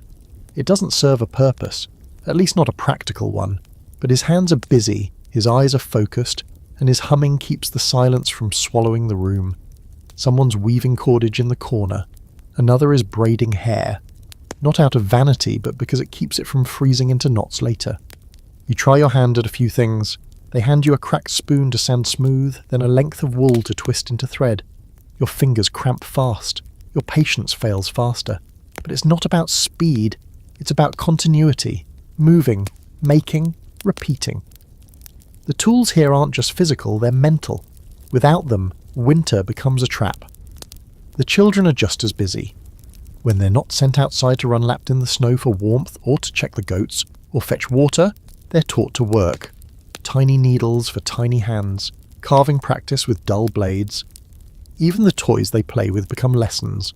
A wooden horse, learn to carve. A doll, learn to sew. Even the games involve strategy, counting, patience. The longhouse is their school, their world, and their shelter all rolled into one. And the boredom? Oh, it's real. You can see it in the shifting eyes of the teenagers, the sighs between tasks, the way a few people stare long into the fire, like they're trying to remember what sunlight looked like. One man, older, sharp-eyed, tells you flat out, the dark doesn't kill you, the waiting does. That's when the stories start. It's late. The fire has sunk into glowing coals. The wind howls outside like a thing made of teeth. And Hrolfr, half drunk on mead and meat, begins to speak. He tells a story of Loki, the trickster god, who once cut off a goddess's hair just to see what would happen. Of Thor smashing mountains with his hammer. Of a giant who drank the sea and thought it was mead. The kids gather close, their eyes wide, their bodies huddled like nesting dolls under shared furs. Adults listen too, smiling, muttering corrections, adding sound effects, debating details. The longhouse becomes something else in those moments, not just a shelter, but a theatre, a temple, a time machine. You don't need sunlight when you've got stories like this. They stretch across hours, across centuries. They're alive, passed hand to mouth, parent to child like fire. And you just listen, eyes half closed, brain softening like snow under warm boots. You get it now, why myths matter, why voices need to fill the dark, not to push it away, but to make it feel full instead of empty. Here's your historical fact. In Viking society, winters were seen as prime time for storytelling and oral tradition. With so much of their culture unwritten, these long months were when sagas were shared, remembered, embellished and passed down. Skalds, professional poets, held a special place in Norse communities, preserving not just entertainment but history, lore and moral lessons. Now for the fringe detail, there's some evidence that narrative games were played. Structured, competitive storytelling sessions where someone would begin a tale and others had to continue it, one by one, without breaking logic or tone. Lose the thread? You lost the game. In some households, losers had to do the worst chores for a week. So yes, winter boredom led directly to the invention of improv sagas. And tonight's scholarly debate. Were these indoor months truly a time of creativity and bonding, or was that a luxury only for the well-fed? Some historians argue that winter was a living hell for the poor, crowded, unsanitary, filled with tension and illness. Others suggest that hardship bred stronger social cohesion, and that the stories, songs, and shared tasks were precisely how people avoided breaking under pressure. Probably both are true, depending on how well your salted fish stash was holding out. You lie down again, this time beneath a heavier fur than usual. Your fingers are sore from whittling. Your ears are still ringing with the last tale Hrolfr told, the one where a man marries a bear disguised as a woman and wakes up with frostbite and regrets. As the fire dies, the longhouse breathes its slow, smoky breath. You close your eyes. There's no light outside, no noise but wind and the faint creak of wood settling into the frost. But inside, the silence isn't empty. It's full of stories. You've given up on knowing what day it is. Even the idea of morning and evening has melted into this long, dreamlike smear of dim light and darker dark, broken only by meals and chores and the occasional accidental nap that turns into a full night's sleep. Without clocks, without sunlight, without anything that screams structure, time here flows more like smoke. Slow, curling and impossible to grasp. You try asking Hrolfr what day it is. He just shrugs and says, "One closer to spring." Which is both comforting and horrifying. You're not the only one struggling with it. Around the fire you notice people drifting in and out of tasks like they're walking through molasses. Someone's carving a spoon for the third time this week. Another woman keeps rechecking the same net for holes that were never there. Even the goats look confused, bleating at odd hours and eating snow like it owes them money. And then there's the light, or lack of it. Today, you get a rare glimpse of something that could almost be called sun. For about 30 minutes around what might be midday, the sky turns a soft silver, not bright, but less dark. Shadows return briefly, stretching long and blue across the snow.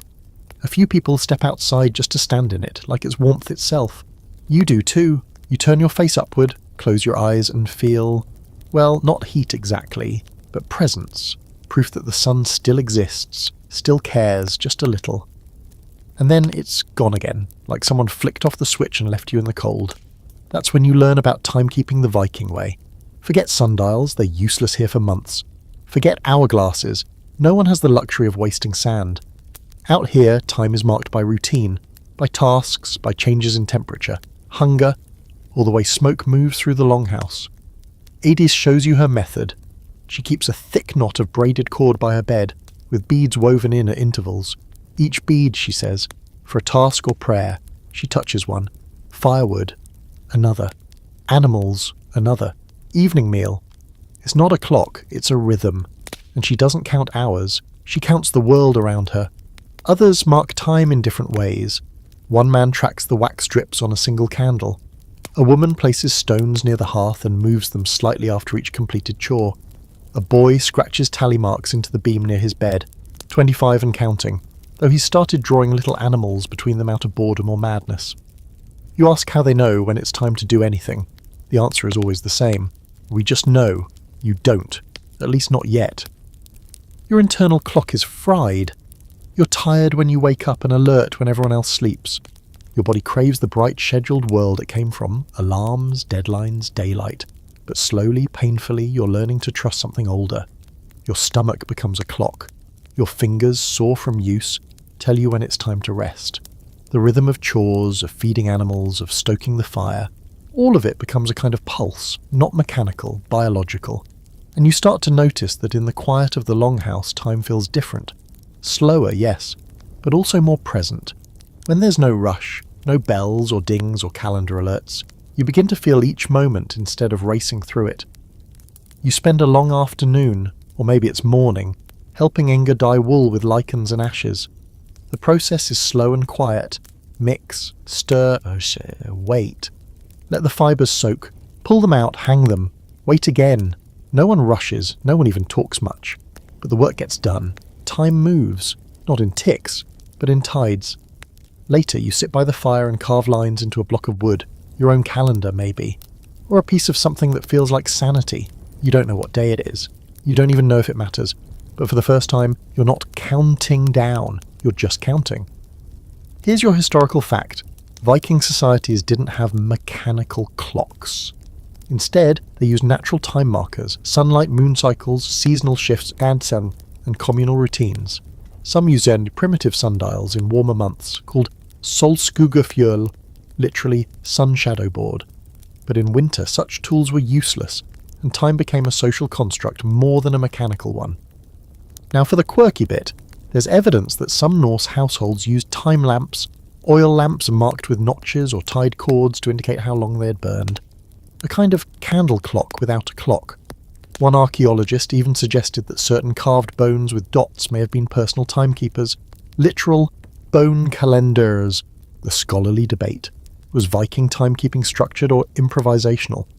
Some experts argue that ritual and tradition offered more consistency than modern timekeeping ever could. Others believe the chaos of Arctic winters led to mental strain and social disorganization. Was the Norse mind adaptable or simply numb?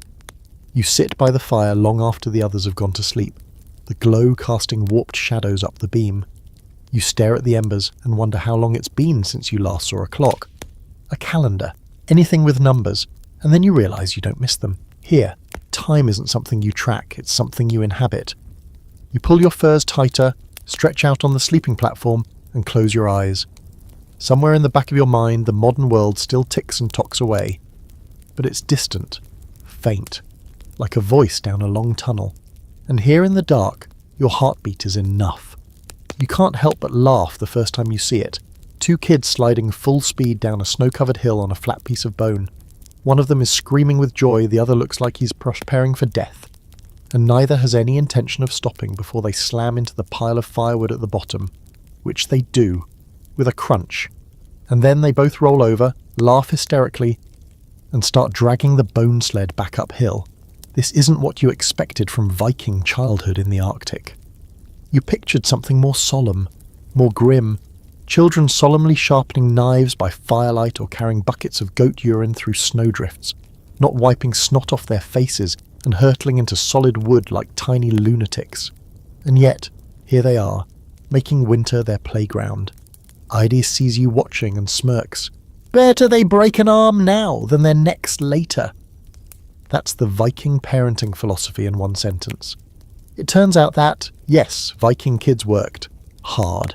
They carried water, helped mend clothing, fed animals, scraped hides, prepared meals, and tended to younger siblings, while their parents prepared for the next disaster. But they also played. Not with toys like you know them, but with whatever was around, carved sticks, bone dice, bits of driftwood, and apparently the laws of physics. You join a group of children building a snow fort. It's not just for fun. They're preparing for a snowball battle with another group across the longhouse. You try to help build a wall, only to get ambushed by 3 kids with surprisingly well-packed projectiles. The snow stings your face. Your dignity takes a hit. But you're laughing before you can even catch your breath. Inside the longhouse there's less chaos but just as much creativity. A girl is carving runes into a strip of bark. Another boy is twisting goat sinew into string, his tongue sticking out in concentration. They chatter in bursts of Old Norse, but even without understanding you catch the rhythm. Jokes, dares, dramatic retellings of things that happened 5 minutes ago. They aren't just surviving the winter, they're growing up in it. You ask Inga what it's like raising children in the cold months. She doesn't hesitate.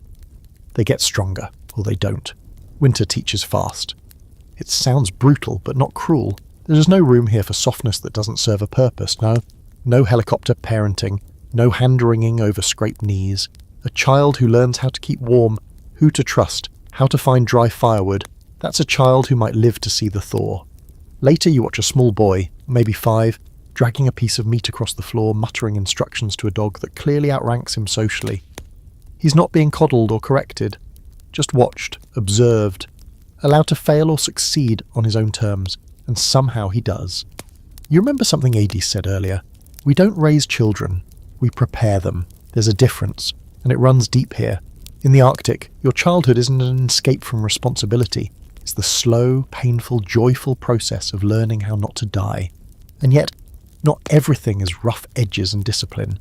At night, when the chores are done and the wind howls outside like a hungry beast, the kids gather close to their parents and curl up into shared nests of fur and warmth. You see a mother gently combing lice from her daughter's hair, singing a low lullaby that makes your chest ache even though you don't know the words. A father carves a little figure for his son and hands it over like it's treasure. These aren't moments of luxury, they're survival mechanisms made tender. Because winter doesn't just freeze the world. It presses in day after day, shrinking your entire life down to a few square meters and the people inside them. And in that closeness, even the smallest gestures become massive. A shared joke, a warm hand, a new pair of socks. Here's your historical fact. Viking children, especially in rural settlements, were expected to begin contributing to household survival from as young as 4 or 5. Tasks were assigned based on strength and maturity, and play often mirrored adult responsibilities. Still, play was essential, not just for joy, but for learning. Archaeological finds include carved animals, toy swords, sleds, and simple musical instruments, all likely made for or by children. The quirky fact: Norse sagas often include child prodigies, tiny warriors, wise little girls, kids who outwit adults with clever tricks. Whether myth or mirror, these tales suggest that even the youngest were valued not just as future adults, but as full members of the community.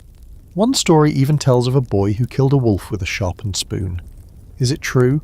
Who knows? But it feels true. And the scholarly debate? Some historians argue that Viking childhood was short, harsh, and mostly devoid of affection. Others suggest that while discipline was firm, children were deeply loved and integrated into family life in ways modern societies might envy. Without institutions like schools or daycare, kids spent nearly every waking hour with their extended families. And that closeness shaped them.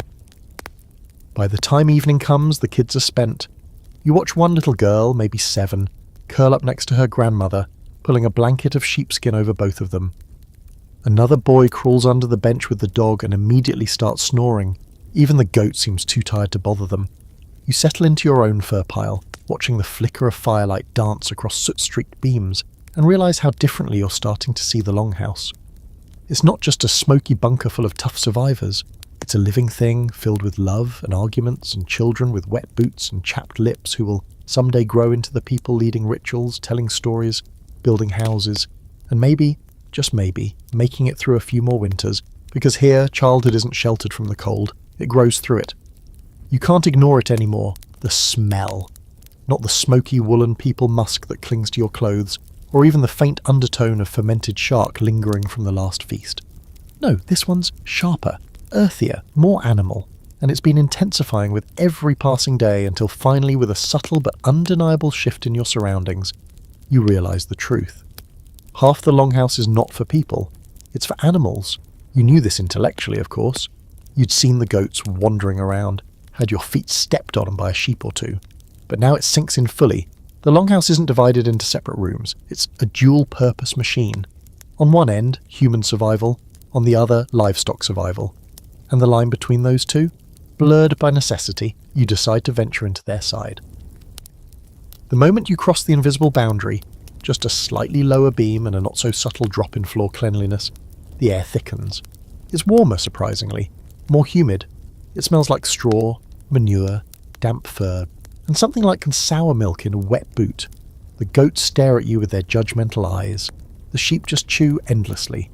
In the corner, 2 cows lie curled together, enormous and peaceful, steam rising from their bodies as if they're their own central heating units. Ketil, who's elbow deep in what appears to be cow maintenance, waves you over. "Careful where you step," he mutters. The floor bites. You look down, slippery straw, hoof prints, and something that squishes uncomfortably under your boot. He wasn't joking.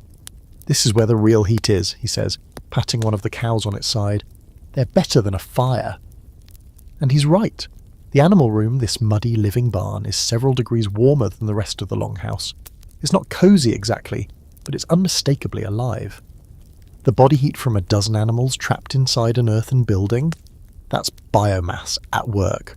The Vikings might not have invented central heating, but they did find a way to snuggle it. You sit on an overturned bucket, trying not to breathe too deeply, and watch Ketil milk one of the cows. The milk is warm, steaming in the cold air. He hands you a wooden cup filled to the brim. You sniff it. Fresh milk, unpasteurized, probably crawling with bacteria. You drink it anyway. It tastes shockingly rich, and you suddenly understand why this liquid gold was so guarded through the winter. Animals weren't just warmth or food, they were status, protection, even a kind of spiritual presence. Every one of them represented effort, foresight, survival. If a cow died midwinter, it wasn't just sad, it was catastrophic. You learn that the animals are brought in during late autumn and stay until spring. Yes, they poop inside. Yes, they sometimes panic or escape or give birth in the middle of the night while someone's trying to sleep 2 meters away. But they're part of the household now, part of the team. No one here lives above their animals. They live with them.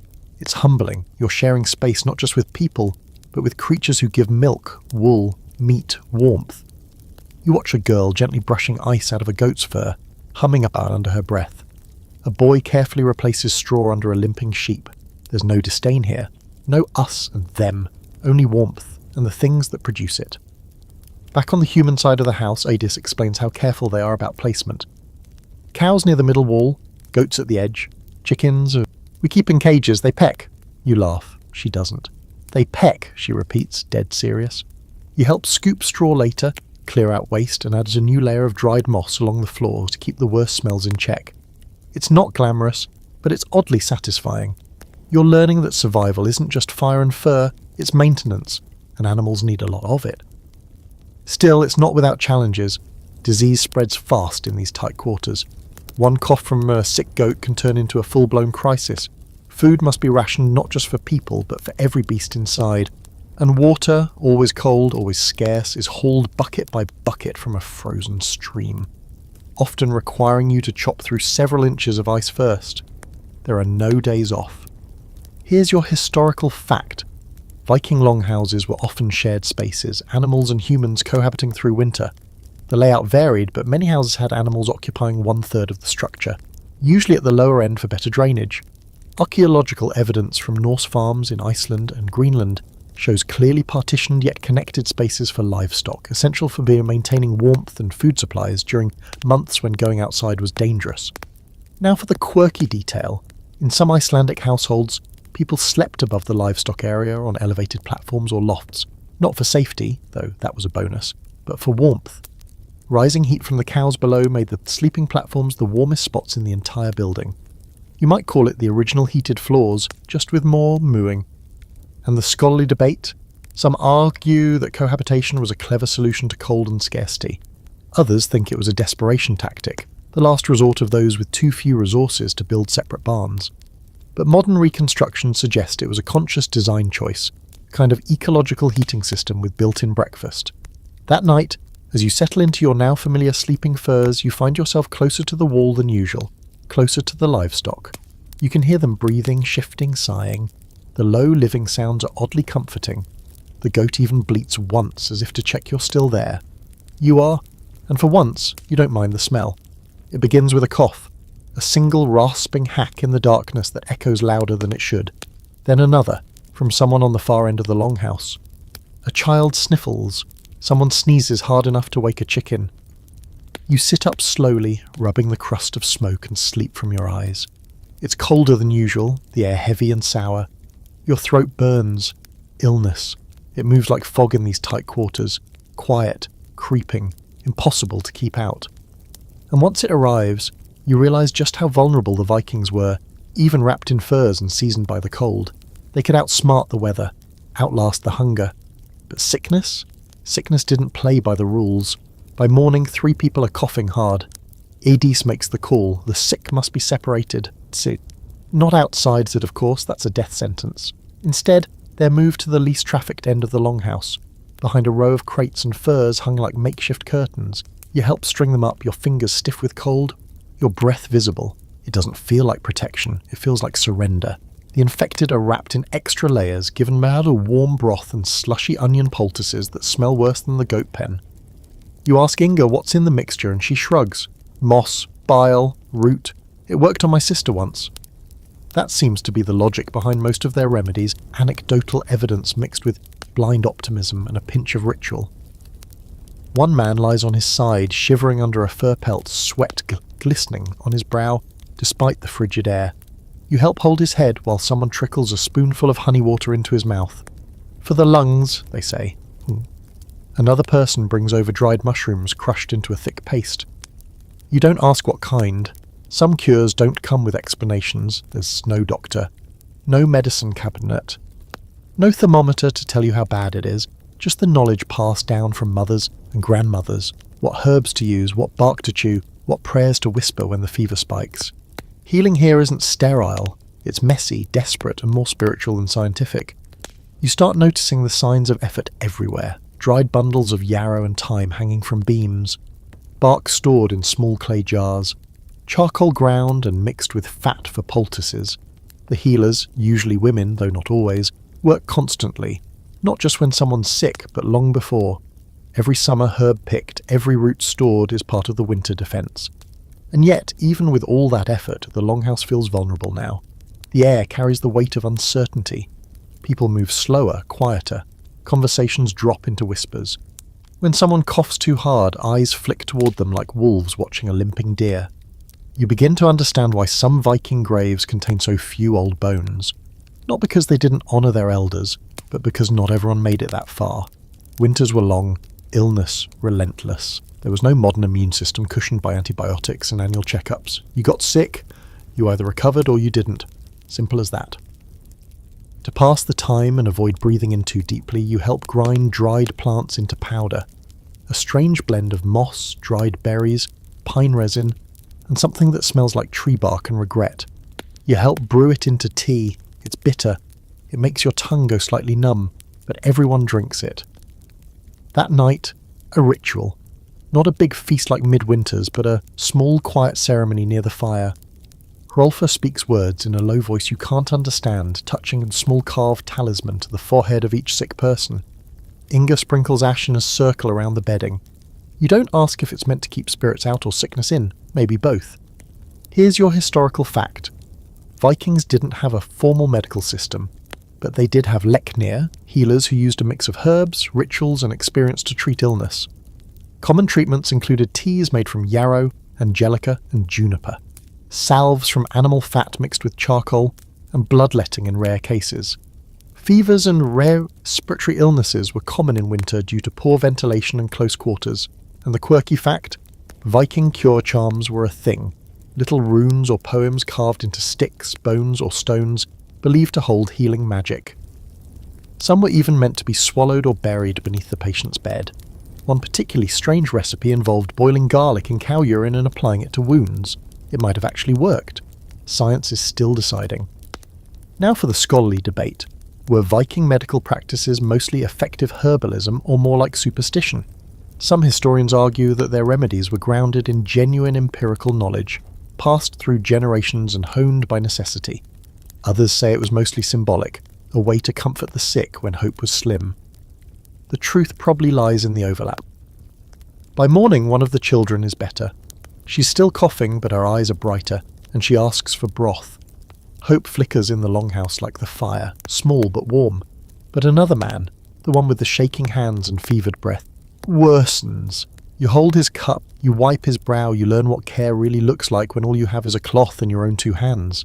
You lie awake that night, listening to the coughs across the room, the steady breathing of animals, the endless howl of the wind pressing against the walls like it's looking for a way in. And you realise you're not afraid of the cold anymore. You're afraid of what happens when the warmth runs out. The first thing you notice is the quiet. Not the usual hush of a snow-covered world, but something deeper, more total. You step outside the longhouse early, so early in fact that time seems to fold in on itself. The cold is sharp enough to bite the inside of your nose, but your ears are what really catch your attention. They're straining, trying to find something, anything beyond your own heartbeat, and the faint crunch of snow beneath your boots. There's nothing. No wind, no birds, no distant rustle of trees. The world has gone mute, and in that silence you hear it. The hum. It's not loud, it doesn't announce itself. It's the kind of sound that makes you question whether you're actually hearing it or just imagining something to fill the void. But it's there, low, distant, almost like a throat singing in reverse, a deep vibration that seems to come from the ground itself. You pause, hold your breath, it's still there. Catil appears beside you, stomping the snow from his boots, and you ask him, half joking, if the earth is singing. He doesn't laugh. That's the ice, he says, serious, talking to itself. You've heard about this. Ice can moan, creak, even roar as it shifts. Snow can settle with a sound like breath. Frozen rivers groan under their own weight. But this is something stranger, like the land is whispering in its sleep. As you listen, you realise that Arctic silence isn't truly silent. It just operates on a different frequency. The kind that slips under your skin without asking permission. You start paying more attention to the sounds of this frozen world. The way snow squeaks under pressure, high-pitched and brittle. The soft flutter of owl wings overhead in the brief moments of twilight. The sudden sharp crack of distant ice splitting, loud enough to make your heart jolt but too far to see. Back inside, the longhouse has its own soundtrack. The fire pit pops and hisses. People murmur, cough, snore. Wood creaks, wool rustles. It's not loud, but it's alive. A living, breathing soundscape of survival. You begin to hear the rhythm in it, the beat of the cold months. And strangely, it comforts you. Later in the day, you walk with Hrolfr to a frozen stream to collect ice blocks for melting. Your boots crunch in rhythm with his, and the only other sound is your own breathing. He stops mid-step, holds up a hand, and you both listen, nothing. And then, far off, a whoomph, a soft, deep sound like someone exhaling under miles of snow. Hrolfr nods. Ice is moving under the river. Good sign. Means it hasn't died. You realise he talks about the landscape the same way he talks about animals. It's not scenery. It's a presence, though, and sound is how you know it's still alive. As the days pass, you learn to distinguish the difference between normal longhouse noises and the ones that matter. A goat stomping in a panic. Possible predator. A beam groaning too loudly. Snow load might be too heavy. Someone coughing in a different rhythm. Get the moss tea ready. In this world, silence is suspicious. Sound is signal. Every creak, every rustle, every breath is information. You're learning to listen like a Viking. That night, Hrolfr shows you a little trick. He places a carved bowl of water on the floor, watches the surface. When the wind comes hard, water will move before we hear it. Sure enough, as the evening deepens, the water ripples, gently then steadily. Moments later, the first howl of wind snakes through the eaves. The house creaks, snow shifts. Everyone inside glances up, unconcerned but alert. The longhouse has heard this before. Here's your historical fact. In winter-bound Norse settlements, especially in Iceland and Greenland, silence wasn't just a backdrop, it was a tool. Sound, or the absence of it, gave critical clues about weather changes, animal behaviour or structural issues in buildings. Experienced farmers and hunters learned to predict danger by listening, often before seeing any evidence. Now for your quirky twist. Norse oral tradition includes references to snow voices, not literal voices, but metaphors for the way snowpack speaks to those who know how to hear it. Some skalds, poets, even included descriptions of the mood of ice in their verses. One Icelandic tale mentions a man who could hear the sky crack before a storm and was considered part elf. Naturally. And tonight's scholarly debate, was Viking sound awareness a cultivated skill, or just a natural result of their environment? Some anthropologists believe it was a deeply ingrained cultural adaptation, a kind of sensory literacy that's nearly extinct in modern times. Others argue it's just what happens when you remove artificial noise. You hear again. The world speaks, and you finally have the quiet to notice. Back in the longhouse, the wind builds outside. You hear it sliding around the curved roof, clawing at the smoke hole, finding all the little cracks in the turf. Inside, someone stokes the fire. A spoon clinks softly against a bowl. The goat grumbles in its sleep. You lie back on your fur mat, eyes closed, and let the longhouse sounds wash over you. It's not silence, not even close. It's the music of endurance, the drumbeat of old wood, soft feet, low voices, the sound of people still here, and under it all, barely audible, the low hum of winter continues. You thought maybe, just maybe, winter would pause the fighting, that surely even the most battle-hardened Viking would look out at a frozen wasteland of knee-deep snow, gale-force winds, and sub-zero temperatures and think, you know what, maybe we skip war season this year. But no, absolutely not. Because apparently not even a solid sheet of ice covering the entire world can keep Vikings from picking up weapons and chasing each other through the snow like angry bears in chainmail. It starts with shouting. Not the usual kind. This is sharper, laced with tension, the kind that cuts through the cold like an axe blade. You're pulling on your boots when the front of the longhouse creaks open and two men rush in, snow spraying behind them. One's panting, the other is bleeding from a gash on his arm. They speak quickly, too fast for you to catch much, but the mood of the room shifts immediately. Adis goes stiff. Hrolfr stands up like someone hit a war drum. You ask what's going on. The answer is direct. Raiders. It doesn't make sense. Raiders? Now? In this weather? But then again, you've seen these people ice bathe and eat shark jerky. Logic froze to death months ago. They say the nearby settlement just a day's travel over the ridge has been hit. Livestock taken. A storage hut burned. No one dead, but that's mostly luck. The attackers, probably a rival clan. Maybe old enemies. Maybe desperate. Winter makes people strange. Hunger makes them strangers. By nightfall, preparations are already underway. Weapons pulled from their spots on the walls, sleds checked and lashed together, skis, yes skis, dragged from the barn and inspected for cracks. You're half convinced this is still a joke, until you watch Hrolfr tighten the straps on a pair of narrow wooden skis with terrifying calm. You ask, with increasing alarm, "You're going to fight? On skis?" "Yes," he says, as if this is the most natural thing in the world. How else would we catch them? The war party leaves at dawn, which in Viking winter means something between early twilight and still night. They travel light, fur cloaks, shields, spears and bows. No horses, too loud, too slow. Just men gliding over the snow like ghosts, their breath steaming in the dark. You stay behind, but the tension travels with them. What surprises you is how routine it all feels. No speeches, no dramatic goodbyes, just a nod from Hrolfr, a muttered blessing from Adis, and they're gone.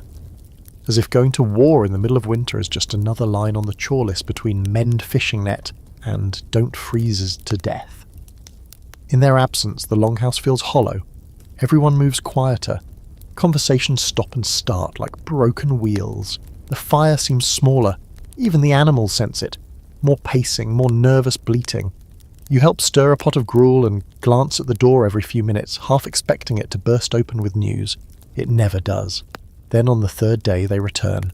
No trumpets, no celebration. Just the scrape of sled runners on ice and the thump of boots against packed snow. Hrolfr has a bandage over one eye and blood on his beard. Two others are limping. One man isn't with them. They say the raiders were caught, that some were known. That one was a cousin. It was messy, but necessary. Supplies were reclaimed and a warning delivered. In the cold, everything slows down except the consequences. You sit near the fire that night as Hrolfr removes his cloak, stiff with the frost and stained with blood. He doesn't look angry, he looks tired, like someone who's had to dig his own grave but didn't lie down in it just yet. You ask him, why risk it? Why not wait until spring? He looks at you, eyes bleary but steady. 'Cause they won't. Hunger doesn't wait. Fear doesn't wait. And if we don't defend what's ours, they'll come again, cold or not. You think of all the effort this community has poured into surviving the winter. Every woven thread, every cured hide, every frozen root tucked away in a snowbank. It's not just comfort at stake, it's survival. And that means even the most brutal weather isn't enough to stop old grudges or fresh desperation. Here's your historical fact. Winter warfare was not uncommon among Norse peoples, especially in regions like Norway and Iceland, where snow and ice were a year-round reality. Skis were a legitimate form of transport and even battle tactic. Scandinavian warriors trained to fight while skiing using bows and spears. Military training in snow conditions was documented well into later centuries, with Viking roots in the techniques. Quirky detail, there are sagas that describe warriors so adept at winter battle that they could ski century across forests, shoot arrows mid-glide and vanish without a trace. One legendary Viking, Uller, was even worshipped as a god of skiing, archery and naturally duels. So yes, your worst nightmare on the slopes might have been a Viking with a spear, and the scholarly debate, were winter raids acts of strategic brilliance or sheer desperation? Some argue they were designed to catch enemies off guard. No one expects a war party when the rivers are frozen solid. Others believe most such raids were born from scarcity and starvation, not conquest. Either way, it proves something undeniable. The cold was no deterrent to conflict. If anything, it fueled it. That night, as the wounded rest and stories are told in low voices, you lie back and listen, not to the wind or the fire or even the breathing of the animals, but to the silence of survival, the cost of it, the way these people bear their burdens like weapons, always close, always ready. You drift off with the image of Hrolfr on skis, gliding across a frozen field, spear in hand, heart unyielding, and you understand finally that even in the deepest winter the fight never leaves. The snow is falling again, soft and thick this time, not like the dry, biting squalls you've gotten used to. This snow is different, slower, quieter, the kind that hushes the world and makes even the longhouse feel like it's breathing slower. You step outside for air and find the whole village blanketed in new white, roofs heavy with it, pathways gone, everything blurred into softness. And in the centre of this stillness, something is happening. A woman, Aslaug, the same one who gave you birch switches in the bathhouse, is standing just outside her doorway, drawing a strange symbol into the snow with the end of a stick. It's a spiral, or maybe a rune. She finishes, stands over it, then lightly blows across the surface like she's awakening something. When you ask what it is, she answers simply, protection, and then walks inside. You've noticed more of these little signs lately, scratched into beams, etched onto bones, stitched into clothing. Some are runes, sure, but others seem more symbolic, more personal. You ask Inga about them as she mends a sleeve with red thread. She gestures to the pattern she's sewing. This keeps away sickness. My grandmother taught me, her grandmother before her. Then after a pause, it works. That's when you realise what's really going on, winter magic. Not tricks or illusions or wizardry with staffs, but real bone-deep ritual. The kind that lives in repetition, in gestures passed through generations, in the stubborn hope that drawing the same symbol, wearing the same talisman, also saying the same words might just bend fate a little in your favour. You're told that during the deepest months, when the days are a blur and the sun forgets to show up, the veil between worlds thins. That's when the old spirits come closest. Not just the gods, though they're part of it, but older things, local spirits, house wights, ancestral echoes, forces that don't have names anymore, only gestures. Aslaug invites you to help with one of the rituals, and honestly you don't say no, not just because you're curious, but because everyone else is taking it so seriously. If you're the only one not whispering to the walls, it starts to feel like you're the one out of sync. She leads you outside just before nightfall.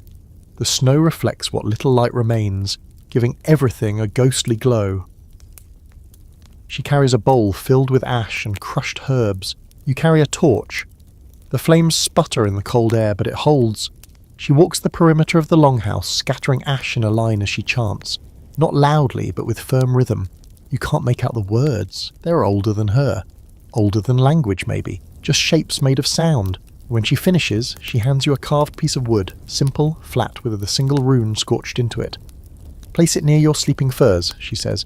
Speak to it, but only once, then don't touch it. You nod, unsure what to say, and she disappears back into the snow. Back inside, the fire's been dimmed. People are moving slower, not out of fatigue, but reverence. Edith places a small bowl of milk near the door and another near the hearth. For the hidden ones, she murmurs. No one questions it. A young boy places a sprig of dried herbs under his pillow. Another woman rubs soot from the fire onto her wrists. It's subtle, quiet but everywhere, a low current of ritual moving through the night.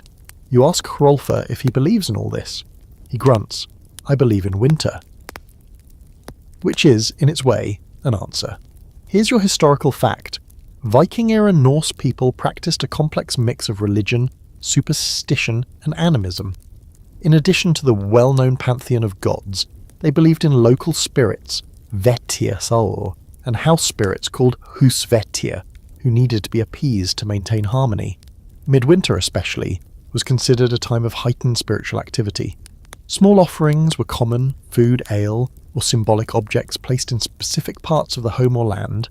Quirky fact, some Icelandic settlers left small wooden figurines known as nisse, or tomti, little humanoid spirits with beards and red caps, hidden in the rafters during winter. They weren't part of the Odin-Thor crowd. These were household guardians, mischievous if ignored, protective if respected. And no, they weren't cute. They bit. And the scholarly debate? Historians still argue over how much of Viking-era belief was formal religion versus informal folk magic. Some see these rituals as leftovers from pre-pagan animism, while others argue they were central to the Norse understanding of their place in the world. There's a growing consensus that Norse spirituality wasn't hierarchical, it was layered. Gods above, spirits beside, ancestors within. That night, you sit by the fire holding your little carved rune, unsure whether to whisper to it or just stare. Eventually, you murmur something. Quiet, clumsy, probably wrong, but the moment you do, you feel the weight of the longhouse around you. The thick sod walls, the packed snow outside, the heat from the bodies around you, the heartbeat of the place. You place the rune near your furs and lie down. The wind picks up again, brushing the roof with long, cold fingers. Somewhere beyond the wall, you hear the low crack of shifting ice, followed by silence. You breathe slowly. Close your eyes. Whether or not the magic is real, you believe in the people who believe in it, and maybe that's enough. You wake up gasping. It's not fear exactly, or even cold. It's like you've just surfaced from deep underwater, dragged from a dream that was too big for your brain. You lie there, heart racing, eyes wide in the smoky dark, trying to remember what it was. A woman with antlers, a voice that spoke in water, something chasing you across a frozen lake. It's already slipping away. Around you, the longhouse breathes its usual rhythm. Snores, sighs, soft shuffling. The fire's down to low red coals. Outside, the wind whispers like it knows a secret. But inside you, something is buzzing.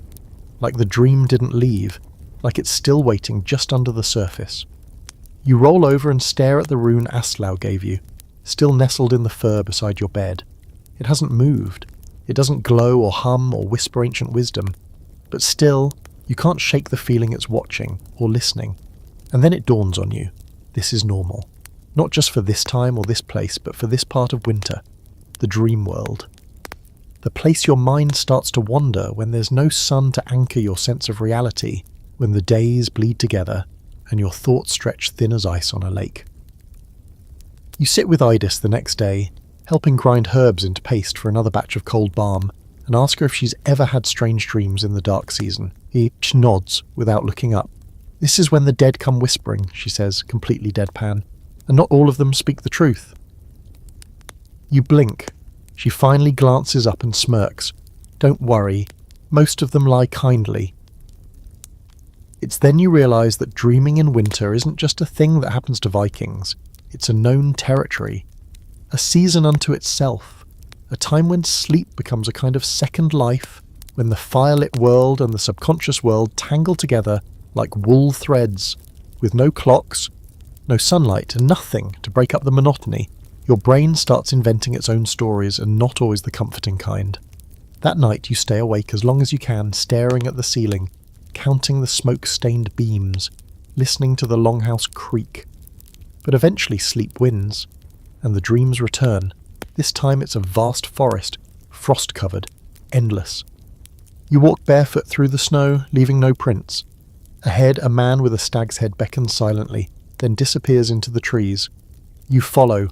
You always follow. You wake with tears in your eyes and no idea why. You mention it to Hrolfr. He nods slowly and says, "That one comes to me too, usually before a storm." And you laugh, thinking he's joking, but he's not. He just slaps your shoulder and walks off, leaving you wondering how many people in this longhouse have seen the same horned figure, the same endless woods, the same dreamscape snow. Later you hear whispers about a woman who dreamed of fire and lost her husband to it the next day. About a child who dreamed of wolves and found one pacing outside the wall. Dreams aren't treated like fantasies here. They're omens, messages, warnings, not always right, not always clear, but noticed. Taken seriously, some even try to shape their dreams.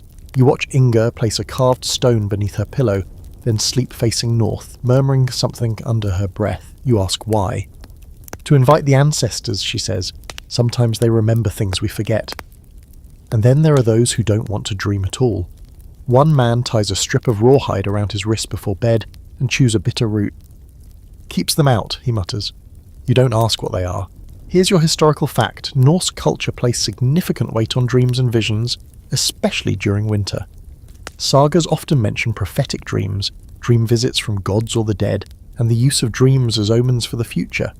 Some Sida practitioners, Norse magic workers, specialised in dream interpretation, often blending herbalism, ritual and trance-like states to walk between waking and sleeping worlds.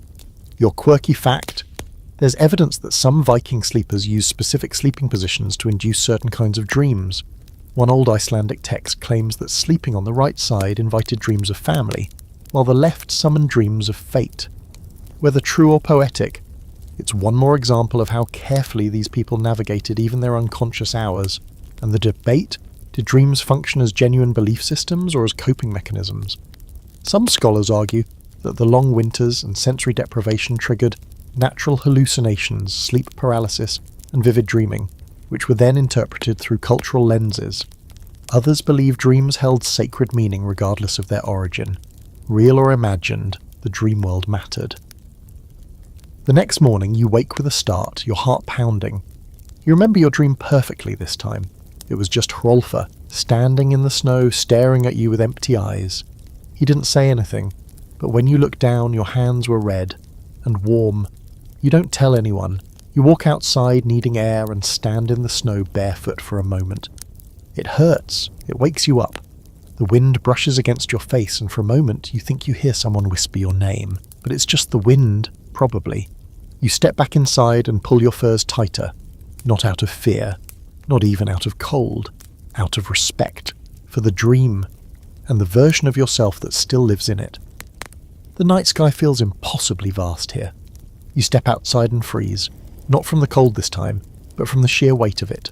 Stars stretch across the Arctic dome like tiny pinpricks of ice, sharper than anything you've seen back home. The Milky Way arcs overhead like spilled salt on black velvet, and for a moment you forget the cold, the smoke, even the longhouse. You're just a speck staring into eternity. Hrolfr stands beside you, wrapped in layers of fur. He doesn't say anything. You don't expect him to. The silence is a language of its own. He points slowly, almost reverently, at clusters of stars. "These guide us," he murmurs. Not just for travel, he means, for survival. To orient yourself when the world is all white and the wind is a knife. To know direction when the sun sleeps for months. To read the sky like an open book. You've seen star charts before in books, but this is different. The constellations are not abstract patterns. They're landmarks, warnings, guides. Ursa Major, the Great Bear, points north. Cassiopeia forms a faint W above the horizon, a marker for the fjord route. Polaris, stubborn and bright, holds its place like a compass forged from ice. Hrolfr traces the lines with a gloved finger, telling stories as he goes, how the hunters used them to track reindeer, how raiders might follow the same stars in winter. and how the light of the heavens is the only thing that doesn't lie. And then the northern lights begin. Subtle at first, a green shimmer along the horizon, then growing brighter, ribbons of colour dancing across the sky, like spirits moving in slow, deliberate arcs. The Vikings called it Aurora Borealis, but here, Hrolfr whispers a different kind of truth. It's the breath of the gods, or perhaps the ancestors, reminding the living that even in endless cold there is colour, there is motion, there is life. You feel hypnotised. The lights twist and snap above you, casting a faint glow onto the snow and illuminating the longhouse roof like an emerald fire. You realise now why Norse myths often place supernatural beings in the sky. When the world is buried in snow and darkness, these celestial phenomena become reality. They guide, warn, and inspire. They are survival tools as much as they are art. Hrolfr finally speaks again, pointing at a subtle cluster near the horizon. If you follow that star through winter, it leads to food stores, safe routes, sometimes even to help. Lost a man once, Sky guided him. He shrugs, as though this is the most mundane thing imaginable. You nod, trying to absorb the enormity of it. It's not just navigation, it's hope. Later you return to the longhouse, but the image of the lights stays with you. Even inside, when the fire flickers low and the walls groan under snow, you feel it. Tiny, stubborn, like a pulse behind your ribs. The sky itself, a living map, has taught you that survival isn't just about walls, warmth, or food. It's about reading the signs, understanding the rhythm, and trusting what you can't touch. Here's your historical fact. Norse seafarers and settlers in Greenland and Iceland relied heavily on celestial navigation. Long before compasses, they used Polaris, the stars, and seasonal patterns to find safe routes across snow, ice, and sea. Astronomical knowledge was vital for winter survival. Quirky fact, some Vikings believed that the northern lights were the reflection of the shields of the Valkyrie as they rode across the sky, collecting fallen warriors. The lights were both awe-inspiring and a reminder that the dead and the living share the same cold, luminous world. The debate, scholars argue whether the mythological interpretations of the aurora influenced Viking behaviour, or whether practical navigation came first and the stories followed. Likely it was both, a brilliant melding of art, myth, and survival instinct. You lie back in your furs that night thinking of constellations, spritzen, and glowing ribbons of light. The longhouse seems smaller, warmer, safer, yet connected to the vast, untouchable world outside. The sky has taught you a lesson the fire cannot. Survival is not just heat, not just food. It's knowledge, observation, and a willingness to see signs when the night seems endless. The longhouse is quiet when you wake, but not dead. There's a soft murmur of activity, the scrape of boots on packed earth, the low clatter of wooden tools, the whisper of wool being stitched together. You stretch, still groggy, and realise something. Even without a fireplace, the place feels alive. Not just warm in temperature, but warm in spirit. And it occurs to you that survival isn't just about physical comfort, it's mental too. And here, the Vikings have mastered that art. Hrolfr is already up, tending to the fire pit. Not because it's necessary, there's enough body heat in the longhouse to keep the frost from creeping in, but because he likes the ritual. He tends the fire like it's a companion, poking embers, adjusting logs, listening to the faint hiss and crackle. You realise that fire isn't just about warmth here. It's focus, it's meditation. It's a rhythm that marks the day even when the sun doesn't cooperate.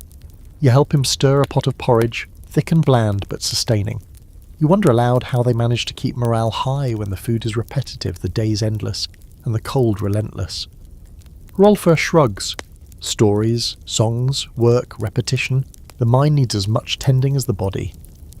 And suddenly the smoke in your lungs, the ache in your fingers, the frozen toes, it all starts to make sense. Every task, every chant, every story is a little ember in the mental hearth. By midday, the longhouse hums like a living organism. Inga braids rope near the wall, a child sharpens a knife beside her, and someone else repairs a sled with painstaking patience. Each person's labour overlaps the others rhythmically, quietly. There's no chaos, just flow. Even the animals contribute to the temperature and structure of life. Their breaths, movements, and small sounds are part of a symphony that keeps despair at bay. You notice something else. The Vikings' fire of the mind is contagious. People converse in patterns, hum songs under their breath, tell stories that stretch across the room without a single voice dominating. You try a small story yourself, something from your own world, and the room listens, not politely but attentively. They critique, embellish, laugh, and you feel it, the spark of connection, warmth that doesn't come from flame, but from shared attention, shared humanity. Adius approaches, a handful of small tools in her fur-covered hands. She begins a demonstration of knotwork, intricate patterns passed down through generations. Your fingers fumble as you try to follow. She laughs softly. Winter teaches patience. Fire teaches skill. Together they teach survival. Her words lodge somewhere in your chest. You realize that everything in this place, every ritual, every chore, every story, every bead of sweat exists to train you not just to live, but to endure with grace. Later you step outside. The air is cold but still, and the sky has lightened slightly, silver instead of black. The northern lights are faint tonight, mere whispers along the horizon, but they're enough to remind you that the world continues beyond the longhouse walls, and that thought is surprisingly comforting. Even if your body freezes, your mind remains afire, flickering and alive. Here's your historical fact. Vikings placed extraordinary value on mental endurance in addition to physical survival. Oral tradition, storytelling and communal work helped maintain morale during long Arctic winters. The structure and rhythm of daily life combined with social rituals were crucial for keeping communities cohesive through months of darkness and isolation. Quirky fact. Some sagas describe Vikings using memory songs, simple melodies to memorize complex tasks, such as weaving, tracking animals, or counting stored provisions. These tunes doubled as entertainment and mental exercise, essentially turning labor into music-based survival training. And the debate? Scholars argue whether these mental practices were consciously developed as psychological tools or arose naturally from social cohesion needs. Either way, it's clear. Surviving winter was as much about sharpening the mind as it was about stoking the fire pit. In the absence of conventional comforts, the Vikings relied on the strength of the intellect and the collective spirit, and it was just as vital as any heat source. You lie back that night, watching smoke curl lazily toward the ceiling. Your body is exhausted, but your mind hums with small victories, knots tied correctly, porridge stirred just right, a story remembered, a song hummed. The fire of the hearth is small, but the fire in your head is wide and roaring. You finally understand this is what keeps the longhouse alive when the Arctic seeks to claim it. It's the fire of thought, ritual, and shared existence, and it burns hotter than any log. Spring doesn't announce itself politely. There's no calendar, no songbird suddenly appearing, no sunlight stretching over the horizon like a hand lifting the lid off the world. Instead, it creeps in quietly, reluctantly, almost apologetically. One morning you wake to find that the snow has softened in odd places, forming puddles beneath the longhouse eaves. The ice along the frozen river groans differently, a dull, shifting hum rather than its usual crack and moan. And the wind has changed. It carries hints of mud, of thawing grass, of water not yet sealed. You recognize it instantly. Change is here. Spring has arrived, slowly and with no fanfare. Inside the longhouse, people notice it too. Adie steps outside and lets her cloak fall from her shoulders, letting the first warmth brush her arms. Hrolfr adjusts the fire, knowing less warmth is needed, but keeping embers alive anyway, a safety precaution and a signal that winter has not surrendered fully. Children fling open doors, laughing as snow slush hits boots, and animals stir more eagerly, sensing more daylight, more freedom and more feed. Even the goats seem lighter, their breath no longer curling into icy clouds indoors. The whole place vibrates differently, like a heartbeat returning to normal after a long frozen pause. You wander through the thawed perimeter, noticing things you barely saw before. Mud beneath the snow is rich and fragrant. Sticks poke out at odd angles, remnants of last autumn's fallen branches. Frost has retreated from tree bark, leaving shiny veins of moisture that glint in the pale sunlight. Everything seems alive again, just waking, just beginning. You realize the Vikings knew this moment better than any calendar could tell them. The first thaw was a signal, a call to action, a warning and a promise at once. Spring is here, work begins anew, and survival enters its next phase. Food scarcity shifts too. Frozen caches thaw slowly, and the first vegetables of the season are carefully dug out of storage. People handle the provisions with the reverence of those who survived months of deprivation. Leftover preserved meat is re-examined, herbs are sorted, dried roots weighed, and water from newly flowing streams is collected, tested, and stored. The longhouse transforms again, from a chamber of survival to a hub of preparation for the new cycle. Winter is over, but the struggle for sustenance never truly ends. This change also brings social shifts. Children run more freely outside, playing games with sticks and snow rather than cooped in the longhouse. Work outside becomes possible, repairs to the fence, clearing pathways, mending roof thatch damaged by heavy winter snows.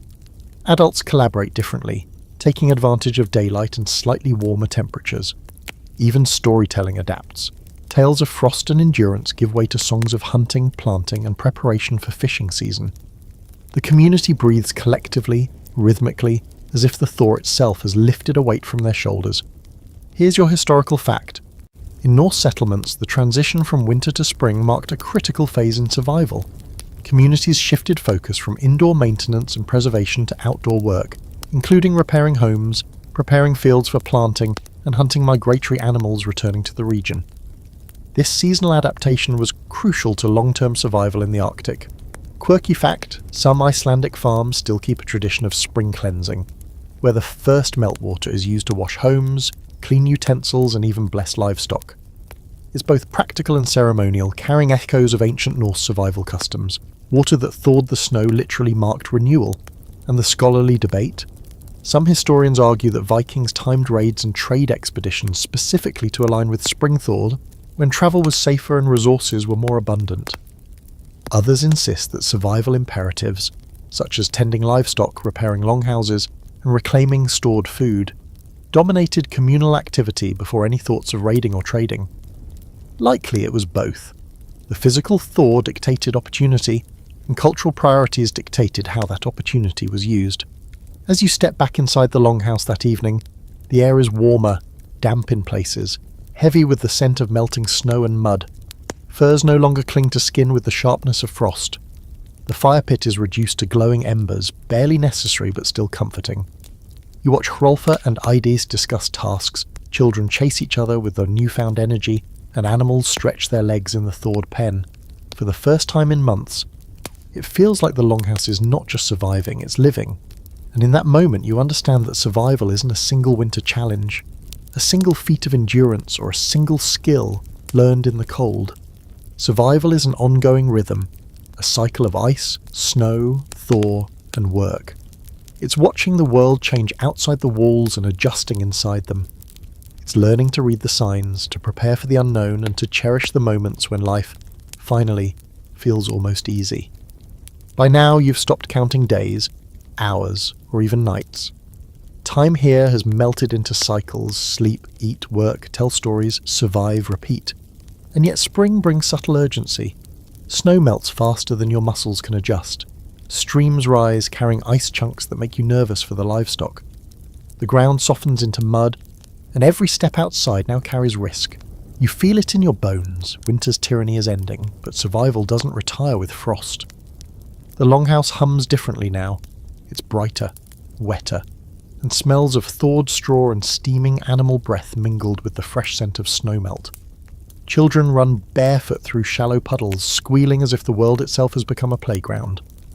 Adults repair fences, roofs, and sheds with renewed energy, pacing their work to take advantage of daylight. There's a rhythm to it, less intense than winter, more fluid, but no less critical. Everything you do now has consequences.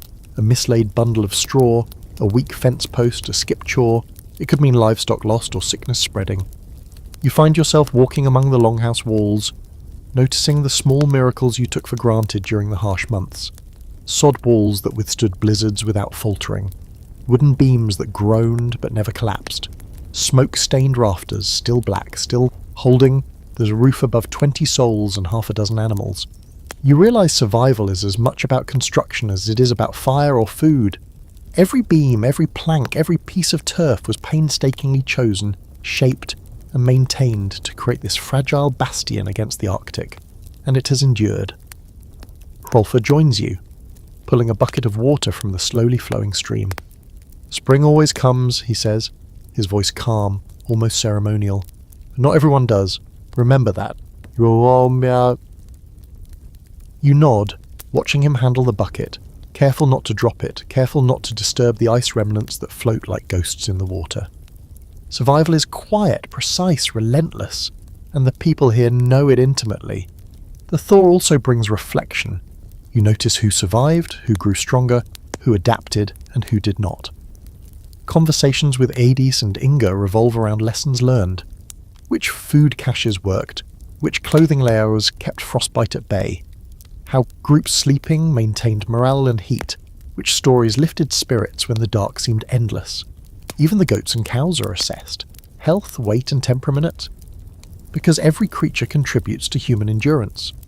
You begin to understand the ecosystem of survival, humans, animals, architecture, ritual, knowledge, all intertwined. And yet, amid the practicality, there's gratitude. For warmth, for food, for the pulse of life continuing inside the longhouse. The old men smile, younger men laugh. And children, blessedly oblivious to winter's horrors, chase each other across muddy grounds, bringing chaos that is both distracting and rejuvenating. Even the scent of thawed hay and manure carries comfort now, a tangible reminder of life persisting through hardship. Here's your historical fact. Archaeological evidence from Norse settlements in Iceland, Greenland and northern Scandinavia confirms that longhouses were central to survival, housing both humans and animals. Shared living spaces allowed heat conservation and communal labour, crucial during the long Arctic winters when isolation could be deadly.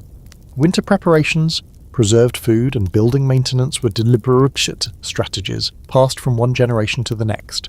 Quirky fact, some Viking households used snowmelt as a way to test structural integrity.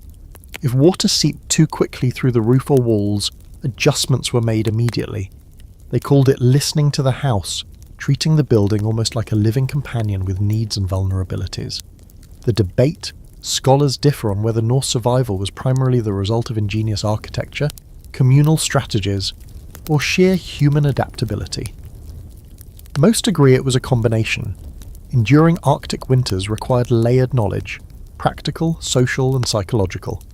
Houses, clothing, food, ritual and storytelling formed a network that ensured survival against overwhelming odds.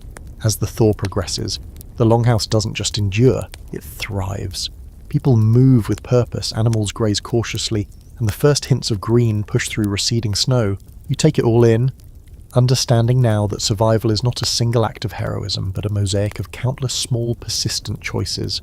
Every winter endured, every meal shared, every story told, every careful repair, it all counts, it all adds up.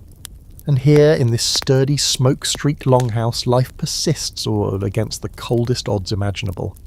The longhouse is quiet now, the bustle of spring's early tasks fading into evening calm. You stretch, feeling the lingering warmth of shared bodies and the soft thrum of life that permeates the structure. Outside, the Arctic landscape has shifted from stark white to mottled grey and green. Streams gurgle, snowbanks slump, and the wind carries hints of thawed earth and growing plants.